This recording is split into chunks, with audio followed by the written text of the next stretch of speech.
What is up, YouTube? Great back. Yeah, today we're doing a recap episode, going over the three games we've played: Demon's Souls, Earth Defense Force 5, and Hi-Fi Rush. Just debriefing about what we think of them, and just also, I guess, letting you guys know, based on what we think of them, a bit more of our own personal tastes in games and such. So yeah, that's what we have in store today, and we also have a drink.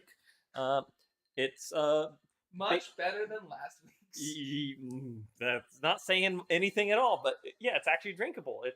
I accidentally stumbled upon a Mai Tai, and so it's a Mai Tai. What was your thought process? Or are we going to see that in the video? You'll see it in the video.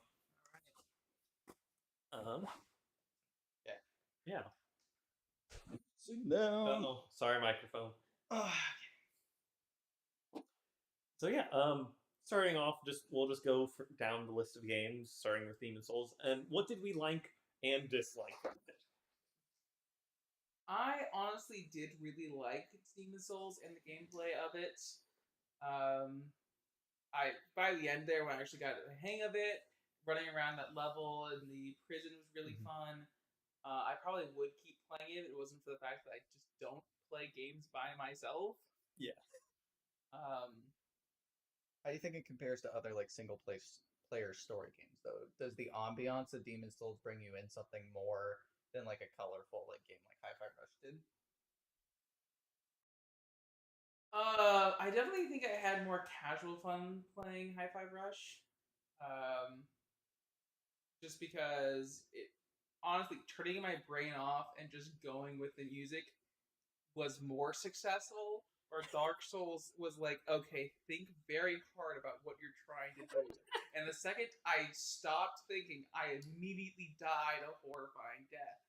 Smash cut to that enemy behind me is just immediately stabbing me. Yeah. I tried to roll away from him that one time when he had one hit remaining before he died.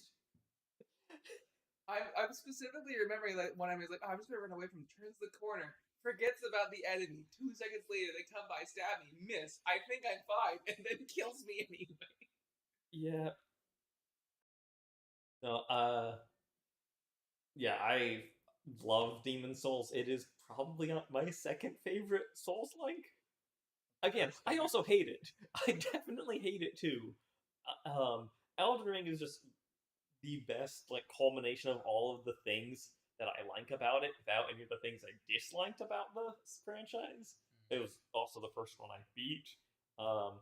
But yeah, Demon's Souls has such a great atmosphere to it that I just adore it for that.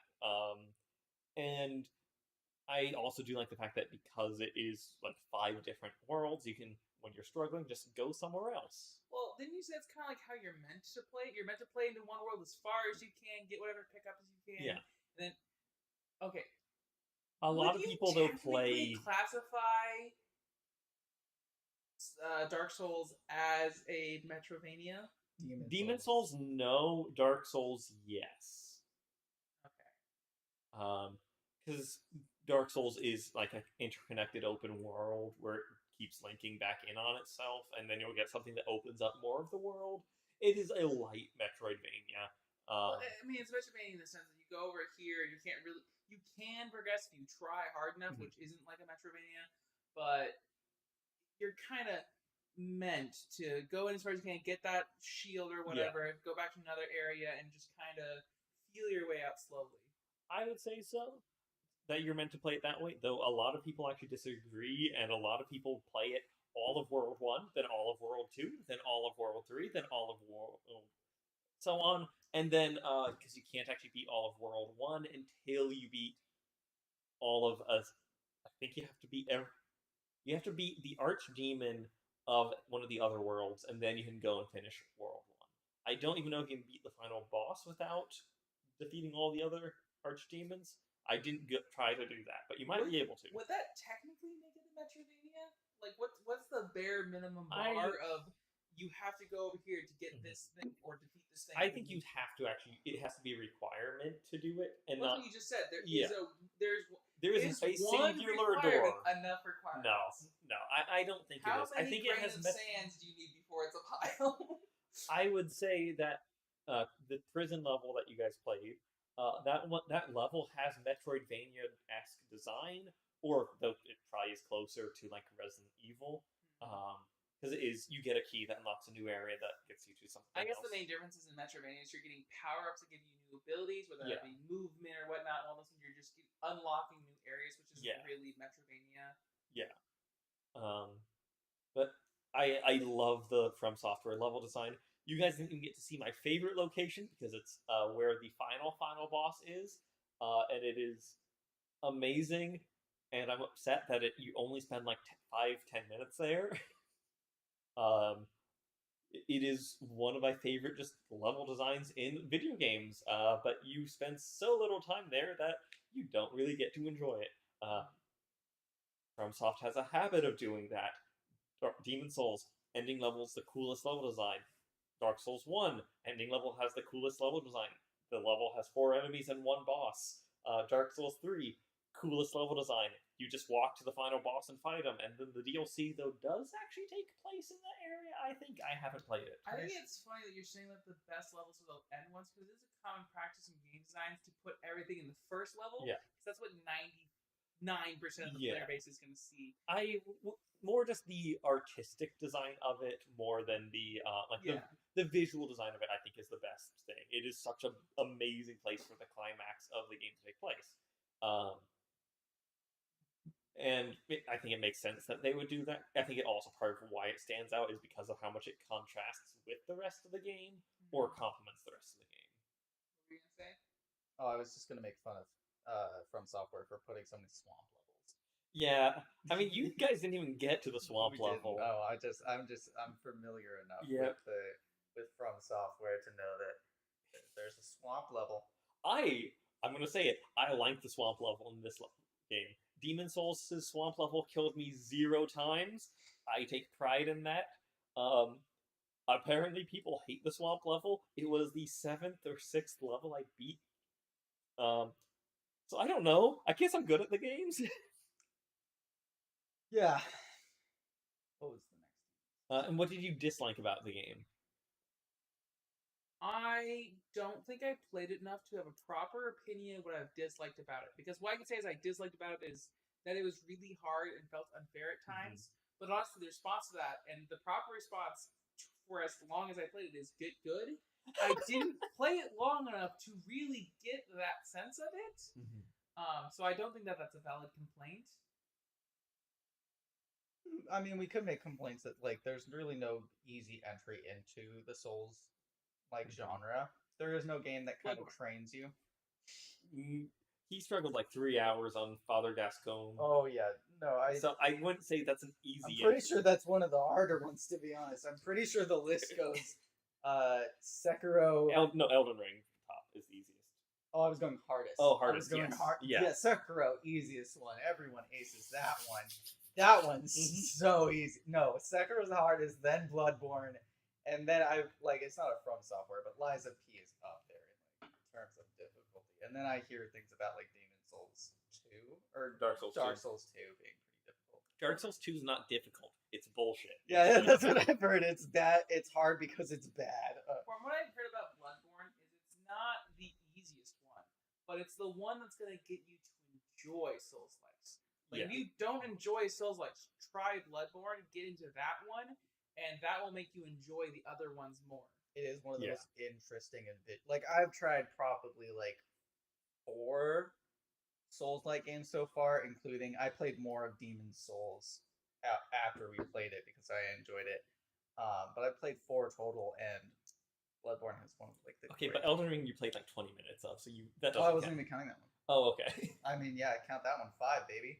I know a lot of people who haven't played the other Souls games, but they have put a lot of time into Elden Ring, and they really liked Elden Ring. I genuinely, if you are interested in like the mechanics that took place in that game, just start with Elden Ring. Just give it a shot. It is every one of those good elements in the game of Demon Souls, or pretty much any of the Souls games, and it also has a lot of ability that you can just take it easy. You can relax a bit more. You're not going to be struggling anywhere near as much in that game. Because if you are struggling, you can just go and find a place to level up a bit and then come back. It is really easy to just, if you're struggling, go somewhere, get an extra 5-10 levels. And because the game is insanely huge, if you have not seen the world map, don't. Just play the game and be shocked at how much the map just keeps on expanding, and you're like, oh, there's another area, and another one, and another one.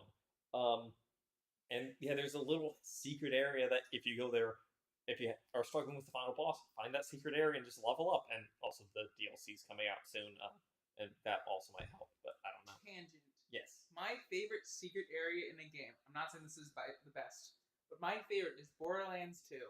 If you go into the pit after Sanctuary teleports, Oh, you go yes. into Minecraft. You go into a mine with Minecraft blocks and fight creepers, and you get a Steve head for soldier. And I would always go in there. I don't play that class, but I would always go into that secret area simply because I liked it. Yeah. Oh, well, the creepers also You just drop like a weapon. Minecraft. You're like, oh, I'm gonna go play The Minecraft. funny now. is that DLC came not DLC, sorry. That hidden area was added before Minecraft became the most #1 game in the world. Like, this might be wrong, but from what I remember, Minecraft was still a pretty niche, big air quotes, niche game. And I think it was big with YouTubers. I don't know if it was big with anyone else at that point. Like, I'm pretty sure Minecraft YouTubers were one of the biggest YouTubers at that point. But I didn't watch Minecraft YouTubers, so The I'm not only sure. Minecraft Didn't YouTuber PewDiePie I start out watched as was a Dan Minecraft TDM. YouTuber? Didn't PewDiePie start as a Minecraft YouTuber? All I do know not is that know. he likes Nazi things. Well, no. No, you don't need to defend him. I wasn't going to defend him per se, but I'm also not going down that rabbit hole. Yeah, we don't need to. He said he did vaguely Nazi shit for comedy, and whatever. Anyways, going back, I do have a lot of complaints with Demon's Souls. It doesn't like the fact that it doesn't tell you the fact that a few of the starting classes, fat roll, where you roll and it's like feels bad when you roll. Yeah. And it just doesn't tell you, oh, you're wearing too much armor, take off that armor. But because, like, your character starts out with all of that equipment, and you have to remove that equipment to not have that experience. And that's dumb. That is actually dumb design. And the fact that once Ethan beat that first boss, it doesn't immediately teleport you back to the area to let you know you can level up now, and there are 4 other places to go. I don't know. That kind of feels like a From Software like thing where they start the Yeah. game where you have an unbeatable boss. They're like, Yeah. congrats, and then they're like, we're gonna send him down that hole. Yeah. He's gonna die real quick and then get transported back to where he's supposed no, to go. but you won't. You will just keep struggling on World 1 because there's nothing to let you know that any of the other worlds have opened. There's nothing communicating to you that you now can go to these other places because previously at the first world there was nothing you could do other than go through that one door. You could go to someone to like I change thought the smithing thing stones. popped up right after you beat the boss of like, go back. I clicked on it. I don't think it did. I think it said this arch takes you back to the Nexus. Yeah. But it doesn't tell you why you would want to, because you haven't seen anything you can use your souls on other than buying some healing items, which you can do in the level you're currently in, and it doesn't make sense why you would want to head out. It should pull you out of there. But at that yeah. point, you're asking for more of like a linear experience of like. No, not really more of a linear experience, but just that the game should do something to communicate. You can level up now, and there are 4 more worlds open to you. It does not tell you that, and I think that is bad design that it does not tell you that. I mean, we're talking about bad internal design. Minecraft. That's yeah. You can't go too much into it because I still want to see this boy try. Mhm. But Minecraft's in-game tutorial is god awful. Like I mean, they added yeah. ruined portals, which theoretically, like your odds of It finding one knows you're low. playing via wiki. Yeah, the same thing as Terraria. Yeah. I played that bitch. Wiki right there. I picked Oh. an item. What the fuck is this? Same. Because how the Of fuck are you course. supposed to play otherwise? Yeah. No, I mean, I did that because I'm like, how do I make the cell phone again? I won't ever remember. I know I can ask the guide, but I'm not going to because I'm not going to teleport back because when I have like, there's too many items in Terraria. I love Terraria. I hate it as well. Different reason than Why Demon's do you Souls. hate it? Because I will waste like 60 hours within 3 days playing That's not a valid complaint That's a self-control problem. Yeah, no, I love the game. it is a game that it has a perfect progression curve that it makes my brain release the happy chemicals, and I will be like, oh, well, I should have gone to sleep 6 hours ago. So it's a more of a, I hate this game because this game is too good at being compelling. My problem, not with Terraria Minecraft, is I would just take the level's lettuce. Mhm. What the fuck? The lettuce? Take the devil's lettuce and play until like 3 o'clock in the morning. I will admit, at the time I had swing shift, so I got off at 11, and Yeah. everyone would be asleep, and I'd be wide awake because I just got off shift. And so, yeah. My friends would help. I was like, "Yeah, we could tell you were on last night because there was a mountain there." And I was like, "I wanted it to be flat. Like we could tell. We Yeah. could tell." But yeah. Moving on to EDF, unless anyone else has something else to say about. EDF. Oh, Oh these are the yeah. I honestly think we should revisit EDF, not just because the audio quality is borderline unlistenable. Borderline. Okay, it's unlistenable, but simply because what I gave you was me trying to condense the Yeah. story as much as possible, which is why we did the hive level, we did the ship level, we did The hive level when you got crushed through the map.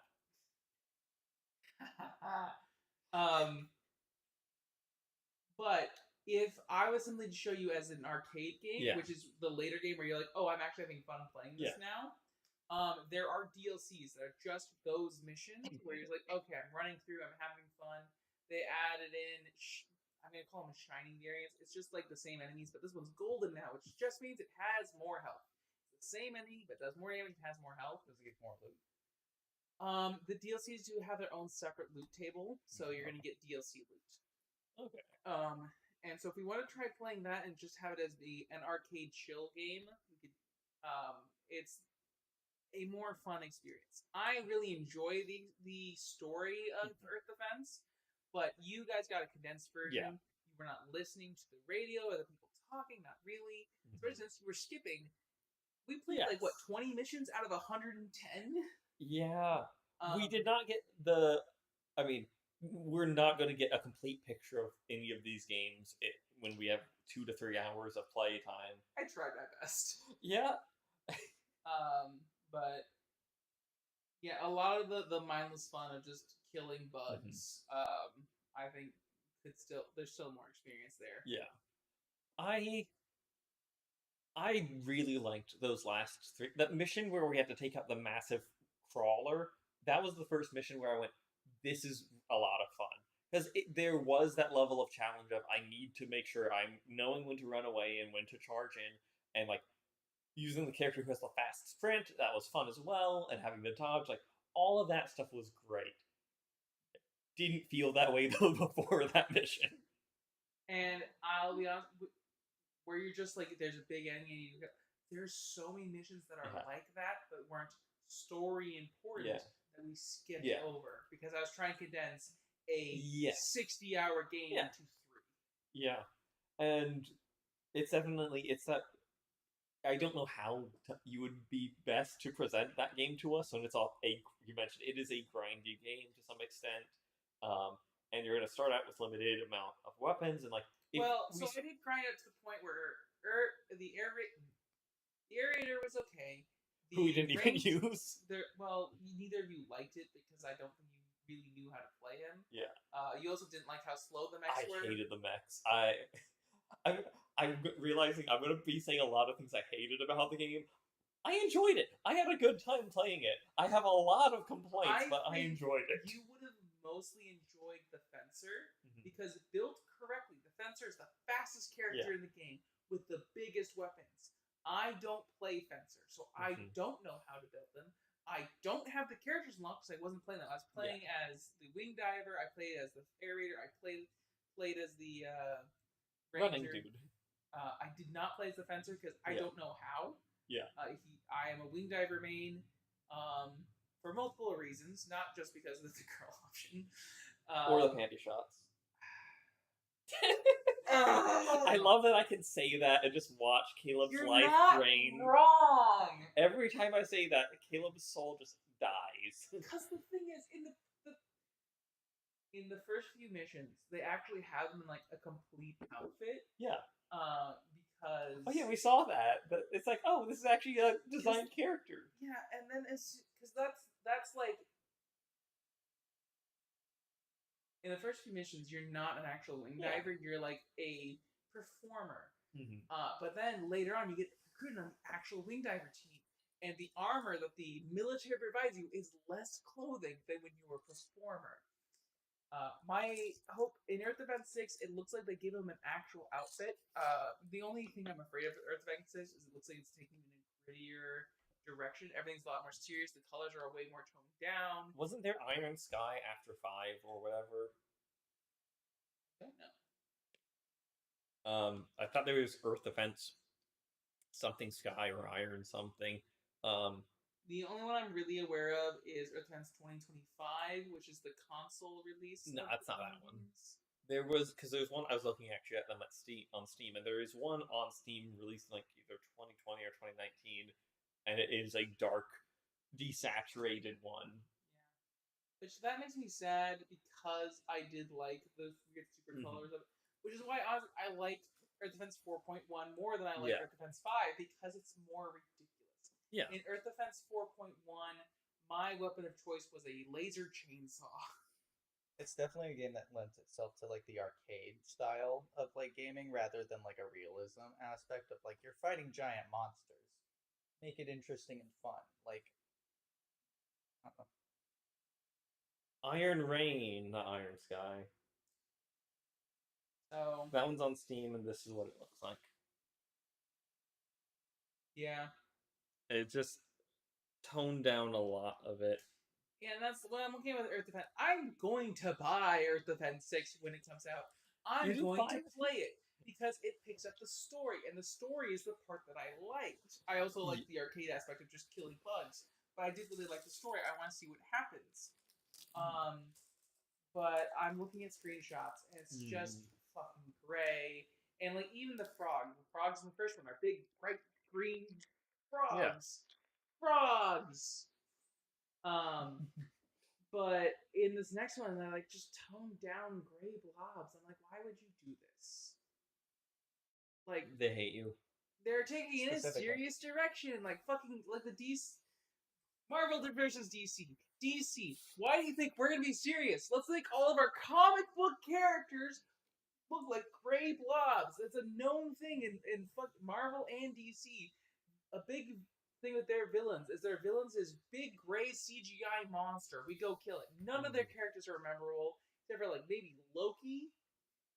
The rest of them are. Who's the villain of Thor: Dark World? The Dark Ice Elf? The Dark Elf? The answer I was looking for was, I think, Malekith? But yeah, it's just you know? I know a lot of things I shouldn't know. But it's just, if you look at his comic book character, he's still not the most in-depth, but he's actually interesting. But you go to the movie, just gray monster. Like, just, at the very least, you could make them visually entertaining. I'm thinking of, Hey, at least Thor 2 is not the worst Thor movie. That's the worst Thor movie. I mean, everything I've heard is that 4 is the worst. Love and Thunder is bad, but it's not as bad as okay, so this is what I've heard about Love and Thunder that's supposed to make it entertaining. It's told from the perspective of the rock dude. Yeah. And if you imagine that, it's an unreliable narrator. So things don't make fucking sense because it's not what happened. It's what happened filtered through the rock dude. I haven't seen that I also movie. hated 3. I'm just going to say, You hated Ragnarok? my opinion was Thor 1 was a movie that existed. Yes. Thor 2 was completely forgettable. Phoned in, and with a decent action scene in the middle of the film, and Loki's fake dying was okay. I like that we were talking about fucking Thor 2 instead of... Well, you wanted a tangent. Yep. And then Thor 3 was the least funny film I've ever seen that was trying to be funny. I didn't laugh once. I disagree with you. I liked that. I've watched it several times. No, I have a lot of friends who do. I didn't laugh once, and I don't know why. I just sat there watching. Like, was that the first Marvel movie that Taika Waititi? I don't know. yeah, that Taika Waititi. Taika Waititi or something like that. Taika Waititi. Is that the first Marvel movie Yeah. that he made? He's only done 2 as far as I I know. thought no, it was James Gunn that did Mhm. Guardians of the Galaxy. Yeah, oh, I No. hate Guardians 2. The second one or the first one? 2. Okay, so I think you just don't like humor. I just don't. I like comedy. Hundreds of Beavers is great. I just think Marvel humor is the least funny thing. I don't Listen, remember I laughing at a totally Marvel find it joke. agree to disagree. Yeah. I You're mean, that's wrong. fine. Yeah, it I was. just have never It found was any joke in genre Marvel. breaking for superheroes to be funny. in Guardians those 1 I movies. thought was funny. Guardians 2 was bad. Guardians 2 was way worse than the first one. But I the wouldn't first, say Guardians 2 is bad, but yeah, it was not as funny as the first one. no, the first one was like revolutionary. Of like, oh, this is hilarious. I never thought I could go to. Like, I was always there for like Tony Yeah. Stark's like kind of dumb, like Mhm. snarky comments. Those were funny. But a movie that was like a comedy superhero movie. Yeah. That was the first one, and then Thor Ragnarok was the second. And then at that point, it just went into the tank, where it was like it wasn't original, and it didn't feel great to have the same humor over and over again. And let me just say, I really love the movie What We Do in the Shadows, which is a Taika Waititi film. I find that film The hilarious. vampire one? It's the vampire one. I love that film. I think yeah. it's great. I hate Thor 3. I also hate well, I don't hate. I didn't care for it in the slightest. I didn't dislike it. I just didn't feel anything. I chuckled maybe once or twice. I didn't like Jojo Rabbit. It was a movie that I watched and went, okay, that's gonna leave my head in a few seconds. What's Jojo Rabbit? It's about the German boy and his imaginary friend Hitler. Wait, you haven't seen Jojo Rabbit? No, I You're haven't. not missing anything. That sounds horrible. It's Do you want Taika Waititi humor about I the don't. Holocaust? No, I No? really don't. What? No, Really? You don't I want to watch it? haven't seen it, but I've heard both good and bad things about it Don't because like it is.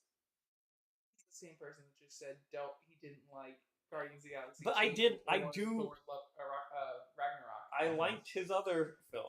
I like Guardians 1. I like Guardians 1. See, that's what you're thinking. I like Guardians 1. So I like that one. I just thought Guardians 2 was bad. The characters went through the same narrative arcs that we went through in the first film. And the jokes were dumb, and why the fuck did they use the Pixels Adam Sandler movie rendition of Pac-Man? Why did Pac-Man appear as a fucking Adam Sandler Pixels, a movie that he hasn't seen, but I guess that's how he's decided to represent I Pac-Man. also found that movie really funny. Did you watch Pixels? I have seen Pixels, I yes. thought that one was Okay, pretty funny. I'm a casual enjoyer of Adam Sandler films. Yeah. Okay, so that's where we have a disagreement on. They're not funny, but I watch them and I laugh, but they're not funny.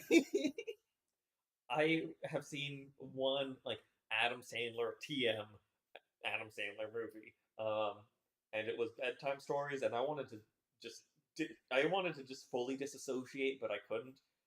It wasn't as bad as fucking Cat in the Hat, though. I wanted to just like I remember having the thought while watching Cat in the Hat, which was, if I was to die right now, I'd be okay with that because at least I wouldn't be watching the Cat in the Hat. Cat in the live action one? Yes. That was a cinematic masterpiece. That was a fucking great movie. I'm going to pull in the reel real quick Yes, and ask EDF. what you guys liked about EDF and what Yes. you hated. Ethan, you go first. Yes, you go first. I thought it was a great arcade shooter. Like it felt like the 3D version of a lot of those like bullet hell shooters where you're like kind of dodging around. And I thought it was a great transition of that genre into a 3D aspect.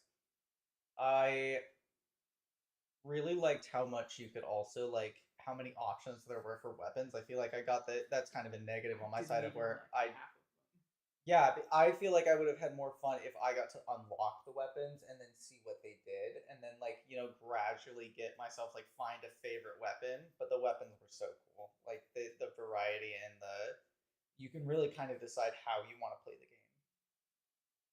Yep. No, as mentioned, once we hit that second half of it, I had a blast.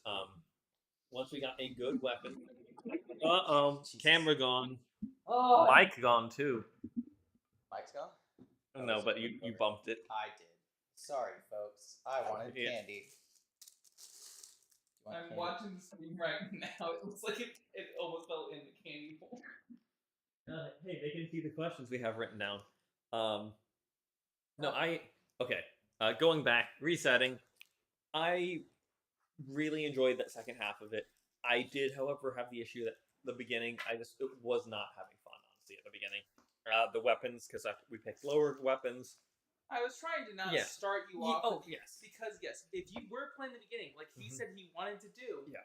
that's what you have. Yeah. You have shit weapons. Oh, yeah, and I did not find that starting shotgun I went with fun at all. Well, I mean, it was fun to use, but then reloading took twice as long as it took to empty the clip. Yes. And that was upsetting. Yep. Um, No, the starting of the game that's why I'm playing Wing Diver, Mhm. because arguably she's overpowered. And it makes the game significantly easier. That's all I really got. Yeah. I do think that the Ranger is a lot of fun. Like once you get that shotgun unlocked, yeah. that is not even a hard level shotgun. That is an expert level shotgun, which means you have to play through the entire game Yeah. and then start again on the next level difficulty before you get that. Yeah, and that's a lot How of the game commitment. works. There might have been a better weapon, better than the starting gear, Yeah. but not as good as that one somewhere in the middle, because I didn't play through the game as Ranger. I played through the game as Wing Diver, so I did not have all of his shit unlocked. Yeah. I enjoyed a lot of the mechanics of it. The guns felt really good once we got them. The mechs, oh my gosh, the fucking mechs were so bad. There's a lot of The mechs fucking I don't- kaiju fight was also really bad. To be fair, that's because he kept kiting the kaiju Yes. away. That's fair. But also, they could have programmed the AI that he targets the person in the fucking mech. I played that mission by myself, obviously, because I played Yeah. through the entire game by myself. Yeah. By myself, without someone kiting in the way. It was really fun. He doesn't walk away. He keeps coming at you. You can sock and rock him, and take him out. It's a really good fight. But watching you do that was kind of painful. I was getting genuinely upset with that because he would just walk away and my attacks, every single fucking punch wouldn't hit, and you move so slow as well that I'd be like finally getting close, and then you just walk away more. I'm like, I You hate also this game. punch early every single time, and you do not walk as quickly when you're in the punch Yes. animation. That was your other problem. Yeah. So you'd punch early, miss, and then he'd kite the Mhm. kaiju away. Oh, also the fact that the first mission where the fucking mech appears, that it says, "Hey, this is how the mech works. So we're gonna block the entirety of player 2's screen." Yep. That is dumb. That is bad fucking design. That is like, there should be a button that makes that go away. Like I mean, that it is. might have been. I never found it. He didn't either. I didn't either. And that is like infuriating design, and I genuinely hate that. I think it's they could have designed it better, but I appreciate them having two-player co-op more than Oh, I yeah. hate the fact that they didn't design their entire game around it. I mean, it's just the fact that Oh, that is a multiplayer game. You're Yeah. supposed to play with like Yeah. squads of 4. So it would have just blocked one person's screen Yeah. completely. The issue is the fact that the UI is just, for some odd reason, it decides to stay the entire time, and so it could fade after 2 minutes. So you definitely don't need it after 2 minutes. You could have a button that you can press to make it disappear. Anything to make it go away. But they didn't. And I know I've mentioned I do genuinely I enjoyed my time with the game. Please note, Earth Defense is a fun game series. Yeah. If you want to play it, get Earth Defense 4.1. It overall has more enemy variety, has way better weapons. The weapons in it are more fun and crazy. The levels, I'd even say, are better. Earth Defense 5 just has a lot of quality of life stuff. that makes it better to show off the new people. Yeah, well, the thing is, like, if you want to play all of Earth Defense 4.1, you have to play through the game 1, 2, 8 times. With every character, and then on the high And then on the higher difficulty. Yeah. difficulties. Well, Or you know if what? you I play might it be with wrong in that. You might have to play through the game once on the higher difficulty, and then you have unlocks for all 4 characters. But you don't level up the other. Like, if you Yeah. play Wing Diver, you're only getting armor for Wing Diver. You're only getting weapons for Wing Diver. And again, I think that's why, as you mentioned, it's meant to be a co-op game. It's because that way you are at least upgrading more, and it is less time. But So you'd yeah. think that. But the profiles for local and the profiles for Oh online yeah, you are mentioned separate. Yep. So I just grinded like Yeah. probably 30 hours That's all on local because Yeah. I wanted to do the co-op. But So if you I want to just- go online, I'm back at 0. Can you do split screen online? Oh, that sucks. That really sucks. Okay. Yeah. And it's also a $60 game. It's like $25, I think, right now because it's on sale. It is it's standardly a $60 game. But I did have a lot of fun at the end of the game. And, like the character sprint. At times it felt weird. Overall, felt good. I liked the fact that you can switch from sprinting into a roll, which that honestly. You were was cool. specifically talking about the Ranger because that's not how the other characters work at all. The rain. I liked playing the Ranger. I did not enjoy the Air Raider because I thought his mechs felt bad. I did not play the Fencer, and I didn't play the Wing You play Diver. the Wing Diver? No. I only played 2 of the characters, so I don't have the fullest experience. I think you played everyone other than the Fencer. I did switch around quite a bit. Yeah. Again, I think you would have really enjoyed the Fencer. I just couldn't give you Yeah. that experience. Yeah, and that's fine. At some point, maybe I'll pick up the game and give it a shot. I But, still yeah. have that video. Maybe you'll watch it now. The one I was going to have you Oh, watch yes. previously, because he shows off what the Fencer can do if built correctly. Yeah. And it's literally like zooms across the map, wipes out a city, zooms across the map. Yeah.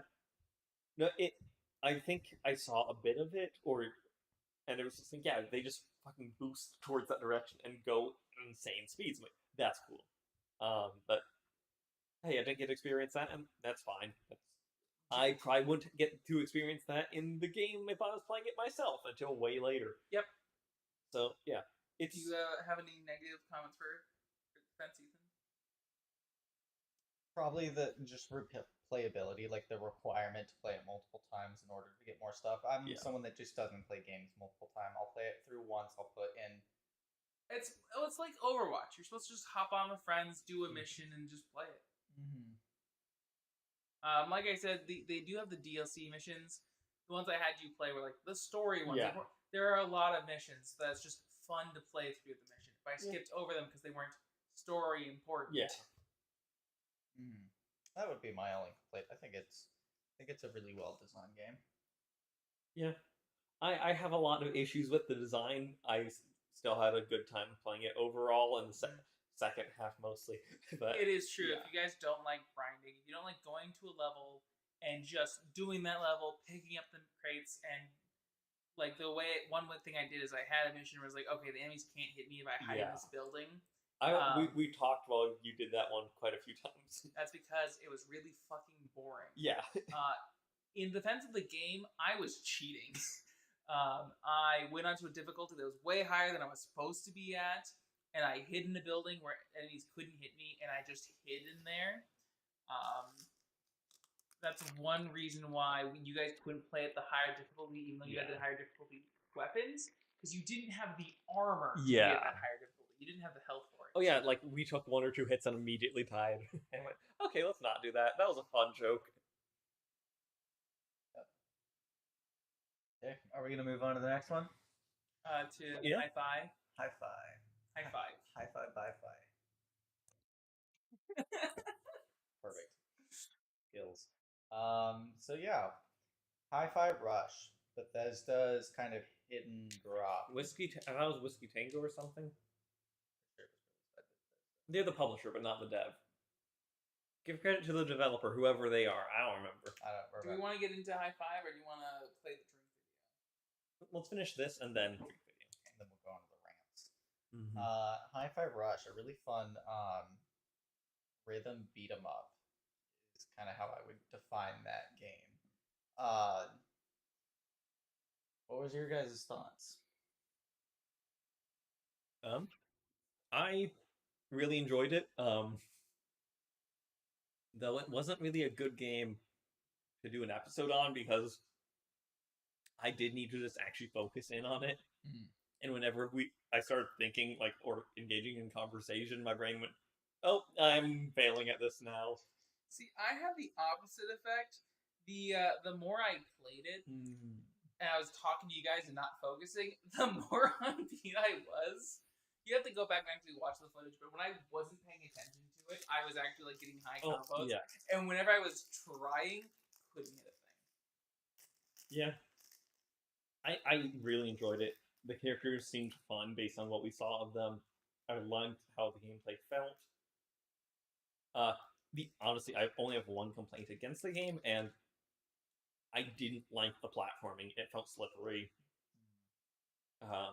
Like there were times when it felt like I should have landed on a thing and I just slid off the edge of it, and it happened a lot. And also because like I don't care about score systems. If I take damage, I'm just going to keep throwing myself off till I reset and get full health. I think the more that you play it, the better the platforming feels, especially once Mhm. you start getting things like those double boosts.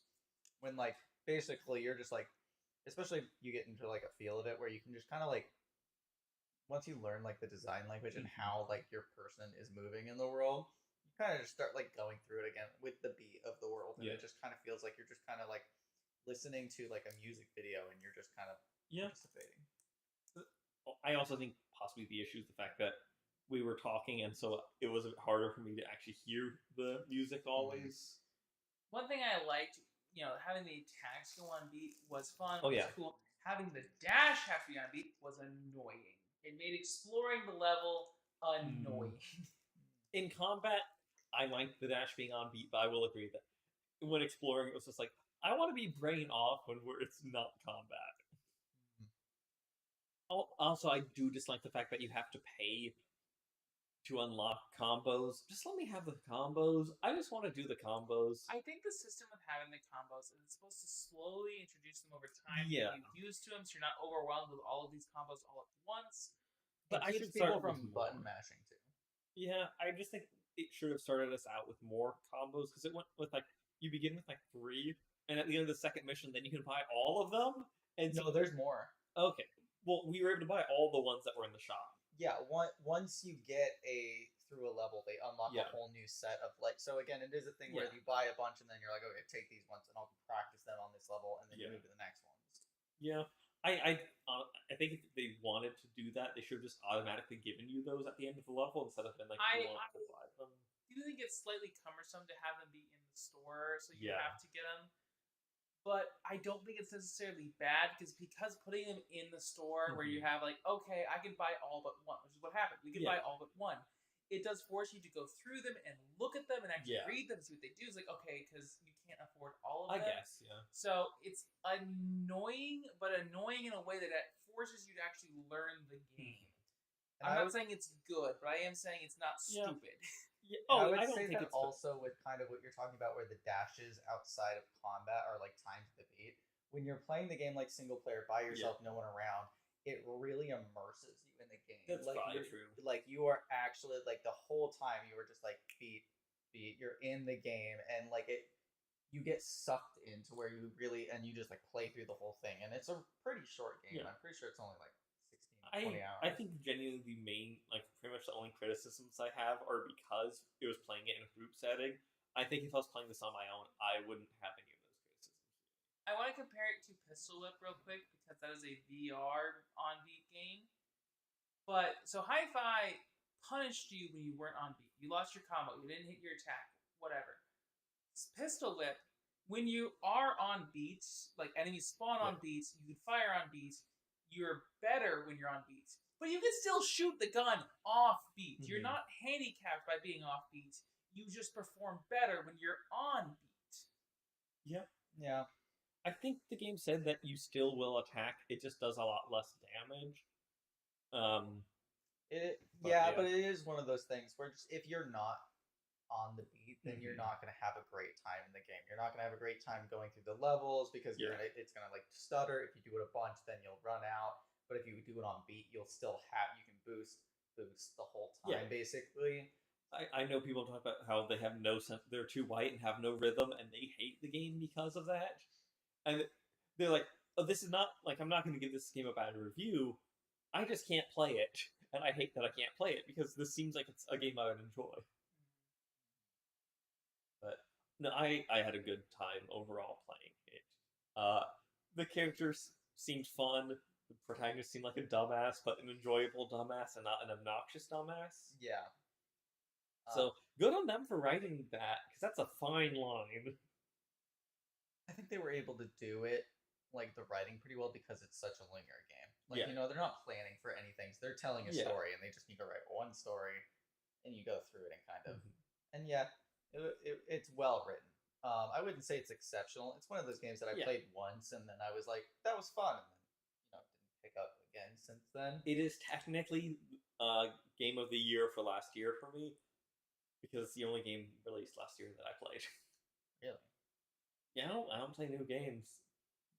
And then before that, the most recent game I played was Pentiment, and that was 2022, and also Elden Ring I'd also played. But yeah, Elden Ring and Pentiment were previously the two newest games I'd played before Hi-Fi Rush. Which is so funny because everyone in 2023 was like, "This is the best year for gaming ever." As long as you're not a studio or a developer or anything like that. Oh yeah.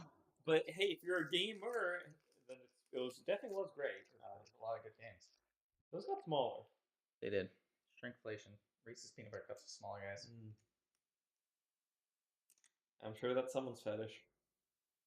What the fuck? Shrinkflation. I don't want to explain it. Yeah. I get the joke Yeah, you're making. yeah. I want to hit you. I don't want to explain Yeah. it. I'm sorry. no. Explanation is terrible. Yeah.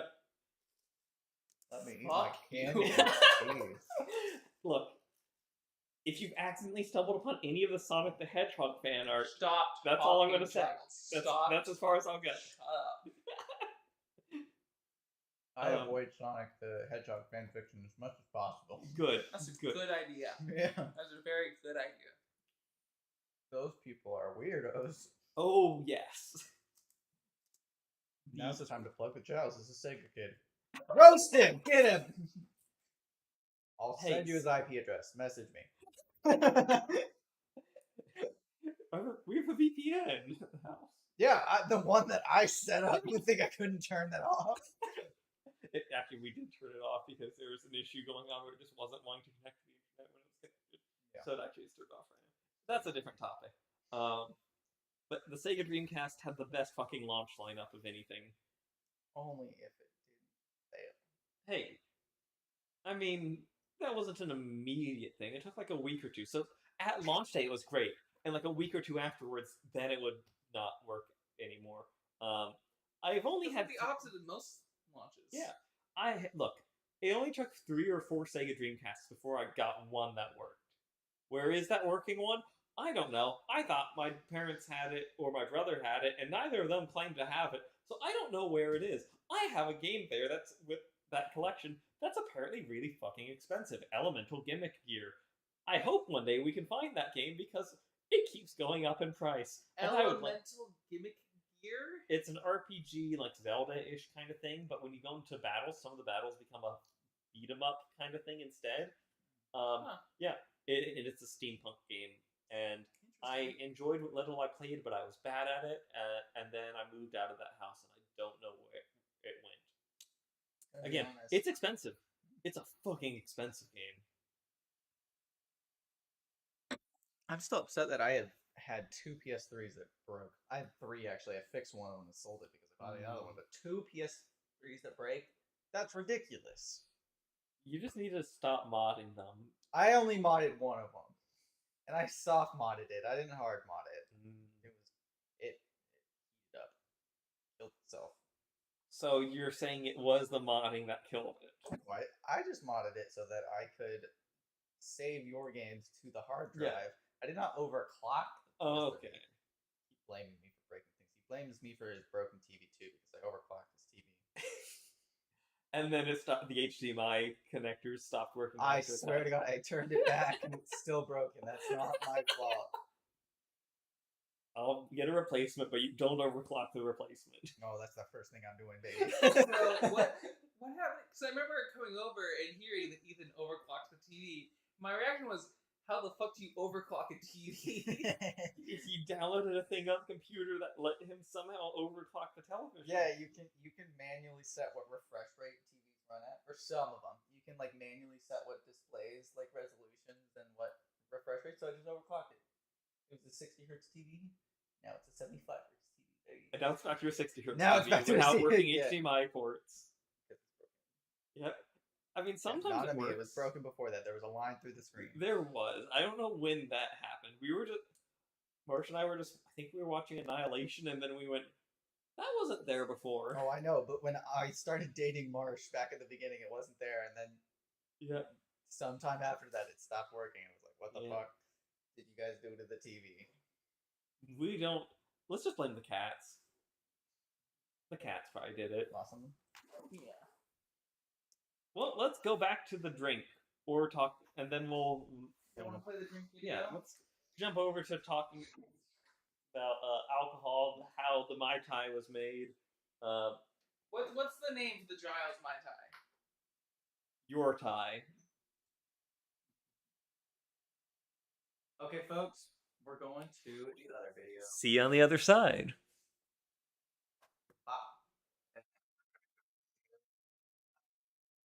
You did download it, right? Now that you're just displaying your desktop? Okay, good.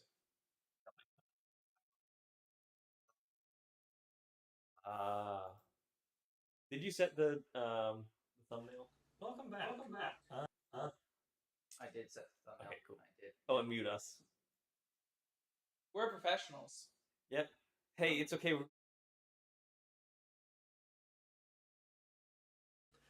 Welcome back. For today, I just decided to just throw some stuff together and see how it turned out. I tried to make homemade orgeat, which is in this bottle here. It's probably thicker than it should be, because apparently I just don't know how to make syrups. Whoops. But it tastes pretty good, so yeah. Use homemade or store-bought. I don't have orange blossom water, but what I did have was an orange. So I got some orange peels. I got an orange, peeled it in small bits and threw it in that. Is that the same as orange blossom water? No! Do I care? No! So, yeah, that's what we started out with. And I figured, oh, what goes with it? And I looked at my alcohol, and the only alcohols I have are rums. And triple sec. So, you know what? Sure, let's do that. And let's see what citrus do I have. I have a lime, and we can do that. Alright, and I guess I also have some bitters. So, sure, let's just throw all of those together. Oh, that's just a Mai Tai. I'm making a Mai Tai because what I have allows me to make a Mai Tai, and I didn't intend this. I just grabbed the things and then realized this was a Mai Tai. So just make a Mai Tai if you want to follow along. And hey, you know, I'm just gonna free pour. Mai Tais, I know people recommend using 2 different rums. It's the same brand, but it's 2 different colors of rum. So, you know, a bit of the white rum, then a bit of the gold rum. Dark rum, I don't know.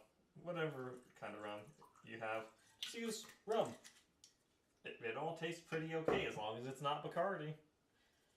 A bit of a triple sec to lengthen it out.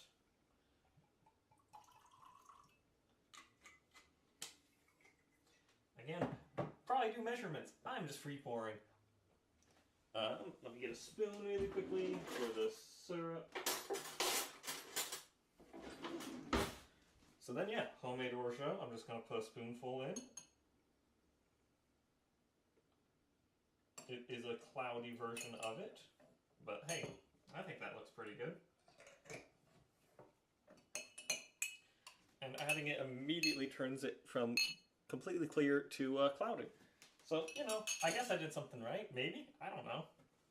I have the lime. I'm just going to juice it by hand. And then once you've juiced it by hand, because you don't need a full lime, I'm pretty sure, I also go ahead and add a bit of bitters. You don't need that many. Just a small drop of it. Just to give it a bit more depth. Stir that up. Add your ice, and then see if it needs anything else. Probably does, because again, I'm just free pouring all of this. Is it laziness? Is it efficiency? Who knows? Let's taste it. Tastes like a really fucking good drink. I would probably say don't use anywhere near as much triple sec. So, yeah, I would up the quantity of everything else. Maybe even the lime.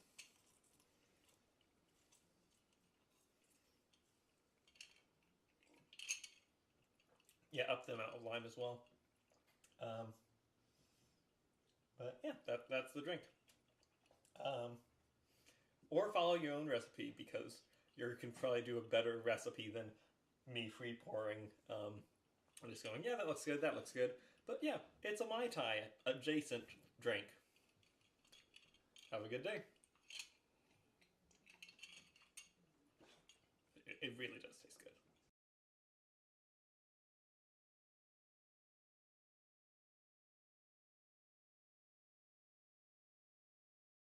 Drink two of last week's. Yeah. Are we back? For those Are who we are live? just now hearing us, it is better than last week's. Undeniably. And he said that it's the most drinkable thing we had. There we go. Well, yeah, welcome back. We'll continue. Continuing on, how would we all rank the games in our opinion? Numerical values, because people like those. 1 is EDF, 2 is Demon Souls, and 3 is Hi-Fi. I'll put Demon Souls 1, EDF 2, Hi-Fi Rush 3. Wait. Really? Yeah, I'll do that. What? Okay, Giles. We can Demon check- Souls 1, Hi-Fi 2, EDF 3. Fuck yourself. EDF managed to land in each ranking zone. Yeah, I think That's fair. I think the game deserves that. It deserves each one of those. I was not expecting you to put Demon Souls second. I was not expecting him to put Demon Souls first. I love Souls like games. You know me. Yeah. I just hate bosses. They kick my ass. Okay, you say that, but Demon Souls has easy bosses, and you said you haven't even made it to a Demon Souls boss. I got 2 of them done. You did? Oh, you did? Mhm. Oh. Wait, who did you beat? I don't remember.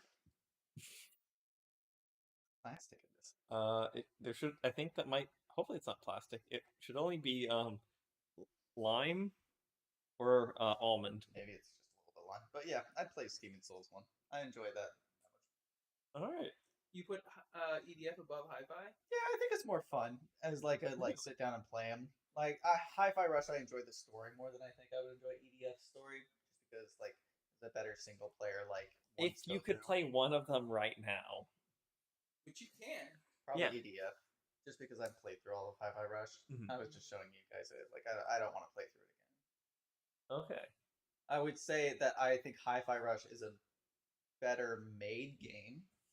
That would be my argument. I mean, it has a. So there is a lot of production value behind EDF. I think they make themselves look that shitty on purpose. EDF 6 Mhm. looks worse.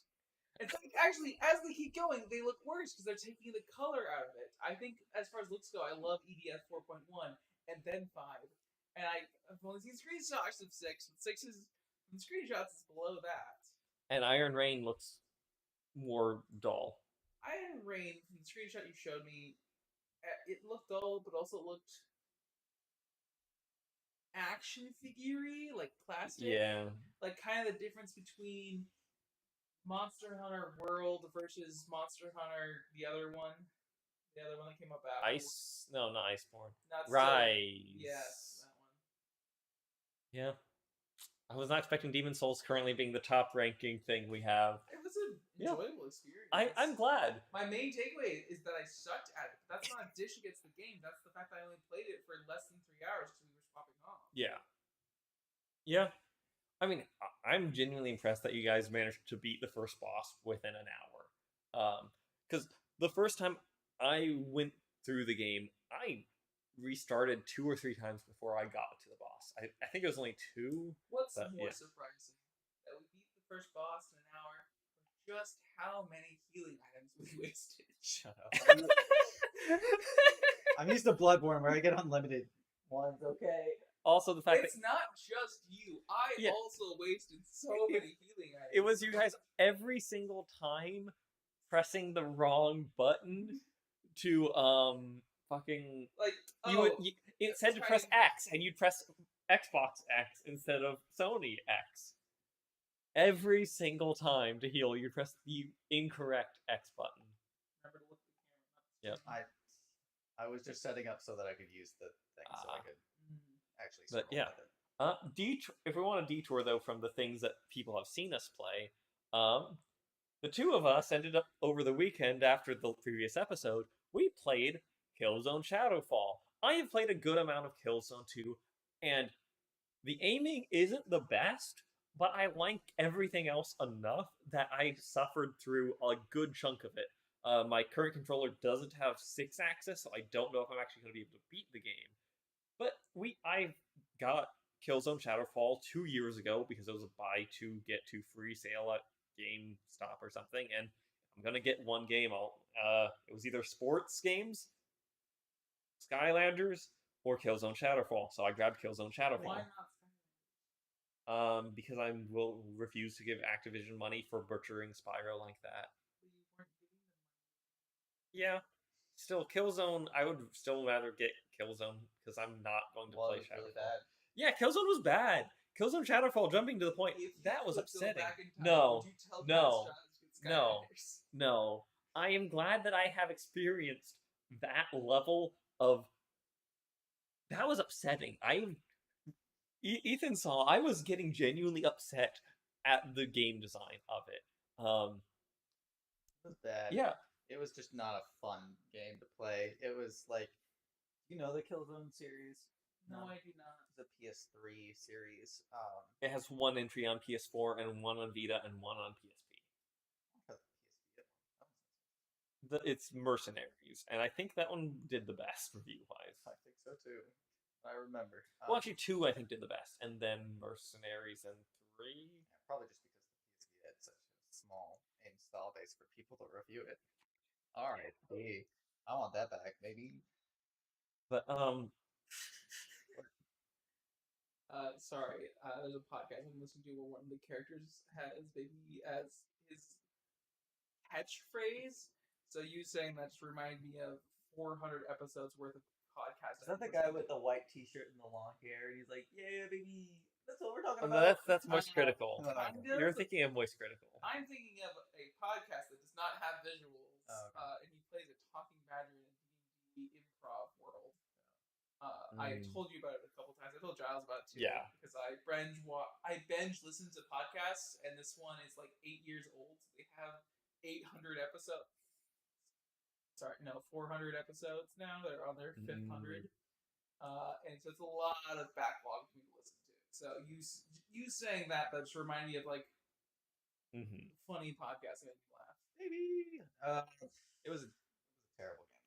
Killzone Shadowfall is kind of why I think the franchise failed, and I think it's why they're not willing to give them. What's the gameplay of Killzone? It's a FPS game, but the first, 30 minutes are a mandatory stealth segment where you play as a child as your father escorts you out of. So the plot is humans or Vectans genocided the Helgen planet on accident. Whoopsie doodle. And so because of that, we are giving half of our planet to the people who we just genocided, who are basically space Nazis. But we're also letting the space Nazis keep their space Nazi government structure and power. We're not just letting all the refugees come. They get to keep their governmental structure and their military and all these things.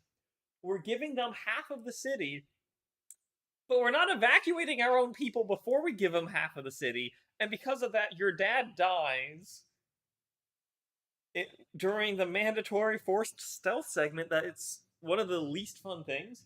And yeah, then it time jumps by 40, 30 years? I don't remember. It was way too long of a time jump where it keeps flashing forwards. I hate time jumps with a burning passion for no good reason. For instance, the Percy Jackson's books, I picked them up, I read the first one, this is good. I picked up the second one, and it was a time jump because it's only over the summer. Yeah. And as soon as I figured out it was a time jump, I closed the book and never picked it up again. Because on principle, I hate time jumps. But yeah. You're gonna upset a lot of people with the fact that you don't like Percy Jackson. I love Percy Jackson. I read that first book. I was like, oh my god, I'm so happy to read the second one. But when I opened the second book, one of the characters in the end of the first book, they're like, oh my god, the daughter of Zeus comes out of the roots, whatever. This is so cool. and the second book pops up, and there's so much that's already happened with the Dollar Zeus because they had the whole school year. Yeah. That now it's an established character. We're just going, and that frustrated me so much that I just put the book down and never picked it up again. Okay. Also, I read it in Hawaii, and it's very moist, and I left the book in the bathroom, and the next day I came in and it swelled up with water because of how much water was in the atmosphere, and just destroyed the book. So I had to buy another copy. So the fact that I didn't want to read it, plus the book was destroyed, I just never read it again. I think that's fair. But yeah, after that forced stealth segment, then you get control over the guy. You don't have a gun at first. Either No, in an FPS you game. yes, it's an FPS game, and it tells the Killzone 2. I made Ethan play a bit of. It has a very clean HUD. It is a good to look at game. Killzone Shadowfall has the most cluttered HUD of the franchise, and you have to like use the fucking PS4 pad to do different things, and you can also do a scan that goes through walls to see if there's enemies. That doesn't sound bad. That sounds fun. No, but you see, because you only have a knife, and pretty much every single time, it's like you open a door, and the only option is to open the door. You open the door, and the enemy's just looking right at you. And it's like, why are you giving me only a knife, making me sneak around, but every single door I open, the guy is looking at me the second I open this door? That's really This is bad design. It then tells, and then as it goes on, it teaches us that you can do a jumping stab on someone. So, okay, cool, I can jump and land on someone to stab them. And then you go outside, and a drone shows up and kills 2 enemies for you, and then you get 2 guns with no ammo. For some reason, the game goes, here's your guns, but you can't use them. You can't find out how they feel to use, because who would want to know before you enter combat how they are used? I also think the guns just feel terrible. Oh, they the felt controls are terrible. Yeah. Like, there's a good 30 or 40 milliseconds of input Mm-hmm. latency that's just added to make the guns feel heavier, but it just means that when you move the controller, it doesn't move. Yeah. For a good what feels like half a second. You move it, and then he moves, and then you stop moving, and then he continues moving for half a second, and then he stops moving. It just feels terrible. So after it gives you the gun, it places you on a hill, and you have your drone, which can do 4 different things, and you have to use the fucking PS4 trackpad to swipe to do those things. And one of them is a zipline, one of them's a stun, and I don't remember what the other 2 are. So you use the stun, and it alerts the guards, and they shoot you, and you don't have a gun to shoot back at them. You zipline down there, and they kill you because you have a low health pool. And then you realize when you go down there, wait, when I got down there, all of a sudden I got ammo. So you go down a second time, and the second you touch the ground from ziplining, it gives you ammo. The guards are also immediately alerted, but you now have ammo. You don't have to reload the guns. The gun just gets ammo in the clip. All of a sudden. I'm sorry. This is the game that adds the input delay to add the weight to make it feel realistic. Yes. But also bottomless clips? No. It doesn't. But you begin the game with a gun. When it gives you a gun, the gun has no ammo. Randomly, you receive ammo, and it auto-reloads it for you, so you don't have to reload the gun. But because of that, because your character doesn't do a reloading animation, nothing tells your brain, I have ammo now! Because you see, you have no ammo, you get down there, and they're shooting you. And you don't realize till you've died, oh, I had ammo. I didn't when I was up there, and I could have sniped the guys, but the second I landed down there, I got ammo. So you kill those 2 guys, and then the next thing you can do is you have to zipline down to another location. And So this is, every time you're describing something, Yeah. I'm thinking of a better stealth game. I'm thinking of Splinter Cell. I'm thinking of Yeah. Sniper Elite when you're still sneaking around before you start shooting people. Yeah. I'm like, man, this sounds fun. And then you keep talking, I'm just Yes. oh my god, Yes. what the So- fuck? this was the point in the game when this was the nail in the coffin. I hate this game. It got worse still, which was you have to zipline down into the middle of the forest, and the second you land there, all of the guards all around you are now alert to you. You have just gotten guns, you don't know how they handle, and you are now being attacked on all sides. Feels very realistic. It is so bad. You had the whole knife-only hallway scene. Give me the gun so I know how it feels to use. As Were you both mentioned, it playing feels this at the bad. same time, We were or playing it together and switching off. What was your experience was like. Oh, I hated it. Yeah, I mean, I didn't like Killzone 2 either, though. Yeah. I feel like just that franchise. has an Killzone idea- 3, we played the demo of. I thought it felt better, but Yeah. still, like the game is one. Like I could probably forgive. I have forgiven bad writing in video games Mhm. before. I don't care about the writing. Like Yeah. if you make it, you can kind of compensate for that with fun gameplay. It's not fun gameplay. The controls feel terrible. Is that what just got me at the second that I pick up any Killzone franchise? Yeah. It just feels bad to play it, and it was just Killzone Shadowfall was kind of. It wasn't designed for setting you into motion like with a lot of what he said. Like there's no like opening sequence of like here's a gun. You know, like Titanfall has like those like the running mission where you like go through the tunnel to like basically showcase the capabilities of what your character, and they add more, but they give you basics. Or like how Mario begins, like 3D Mario's often will do the thing where the first time you have a platform you can jump on, Yeah, you they don't teach immediately you the die. game. Yeah, it doesn't do that. The first actual combat is dropped in an open environment, everyone around you, you don't know how the guns feel, and there's just people shooting you on all sides. And that's just really shitty design. I cleared out one of the outposts, and they dropped a shotgun, and I pick it up, and I shoot at an enemy who's like 8 feet away, and it does no damage because they're too far away. Okay, well, hey, at least the game taught you really have to be close with that fish. Yes, but also, it's a shotgun. That's not how shotguns work. Like, the shotgun just... As someone who's actually fired actual firearms, Yeah. trust me, I know. Shotguns in video games are notoriously Oh, yes. underpowered because if they were the power that shotguns actually are, Yeah. like Call of Duty would just be people running Yes. on shotguns. Yeah. I think that is Call of Duty. They Did you- try and balance it. No, Yeah. so No, there was a huge scandal of like Call of Duty. I think it was World War. I want to say not World War. It was Or was it Well, Battlefield? It was the Modern Warfare. It was not the newest one. It Hmm. wasn't the remix, but it was the one before that. Before Black Ops Cold War. I forget the name. I don't know. It doesn't Anyways, matter. there was like a notoriously funny thing where the shotgun could be used as a sniper. You But scoped if it. you're It was good enough with a broken. shotgun, in theory, you can. Yeah. It was, Yeah. But But you know, it's the worst feeling shotgun I've seen in a game. Your reticle will be completely covering a person and you pull the trigger and it doesn't kill them. Like, it's a circle reticle, and I figure if the entire circle's over the person, that means that's all going to hit and kill them. And it still didn't. I had to be closer than that. And it was... that should We be had it another also on episode. easy. We put it on easy because we knew we weren't going to have fun. And it still, like, is just like, this is one of the most upsetting game experiences I've ever gone through. And then just because, you know, maybe it's just because it's a console shooter, we also then played Resistance 3, and that was good. Yeah, I think we should talk about that in a second. I think we should do a fun video of like going back and playing Modern Warfare like 2 or 3, and So, then say we're playing the new that one, and then is get an you episode to. idea I had of us playing through the old Call of Duties because I do love them so.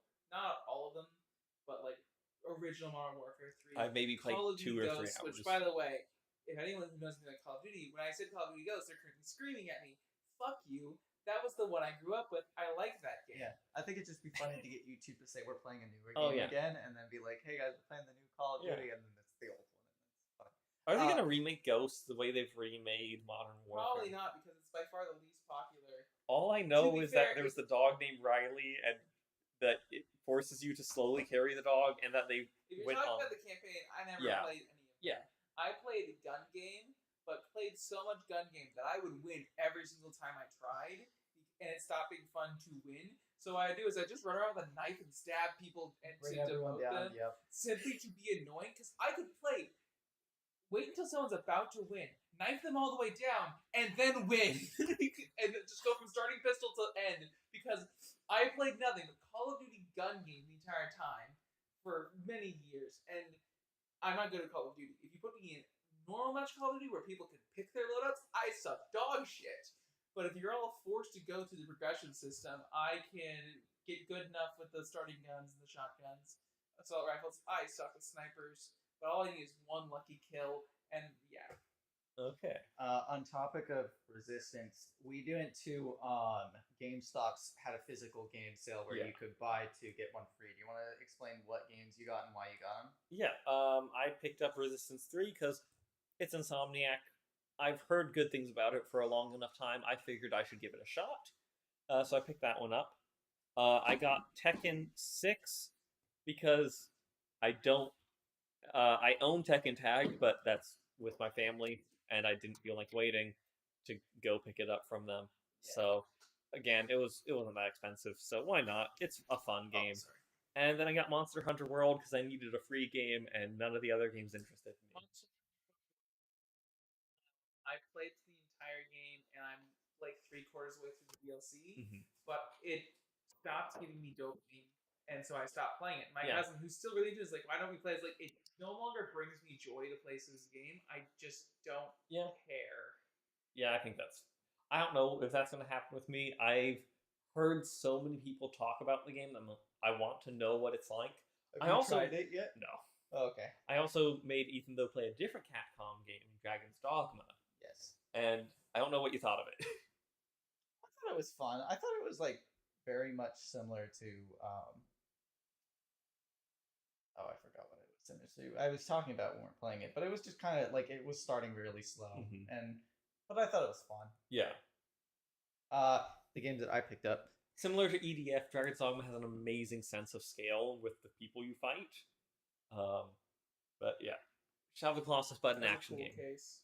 He got a few games. oh god, Oh no! oh I No, got this one too, the Xbox One. I gave it to him because it was in my Xbox 360. I didn't buy it. I think. Sorry, what was your? Cool case. I know, I love this. Sorry, Javin. I think that's your It's not that game. great of a game, but it's a cool case. See, that's why I picked it up. Advanced Warfare and Infinite Warfare are so underrated in the Call of Duty series. They're just so cool. I have no opinion on I this have series. Infinite Warfare. I loaded up. The only thing I liked about it is it has the.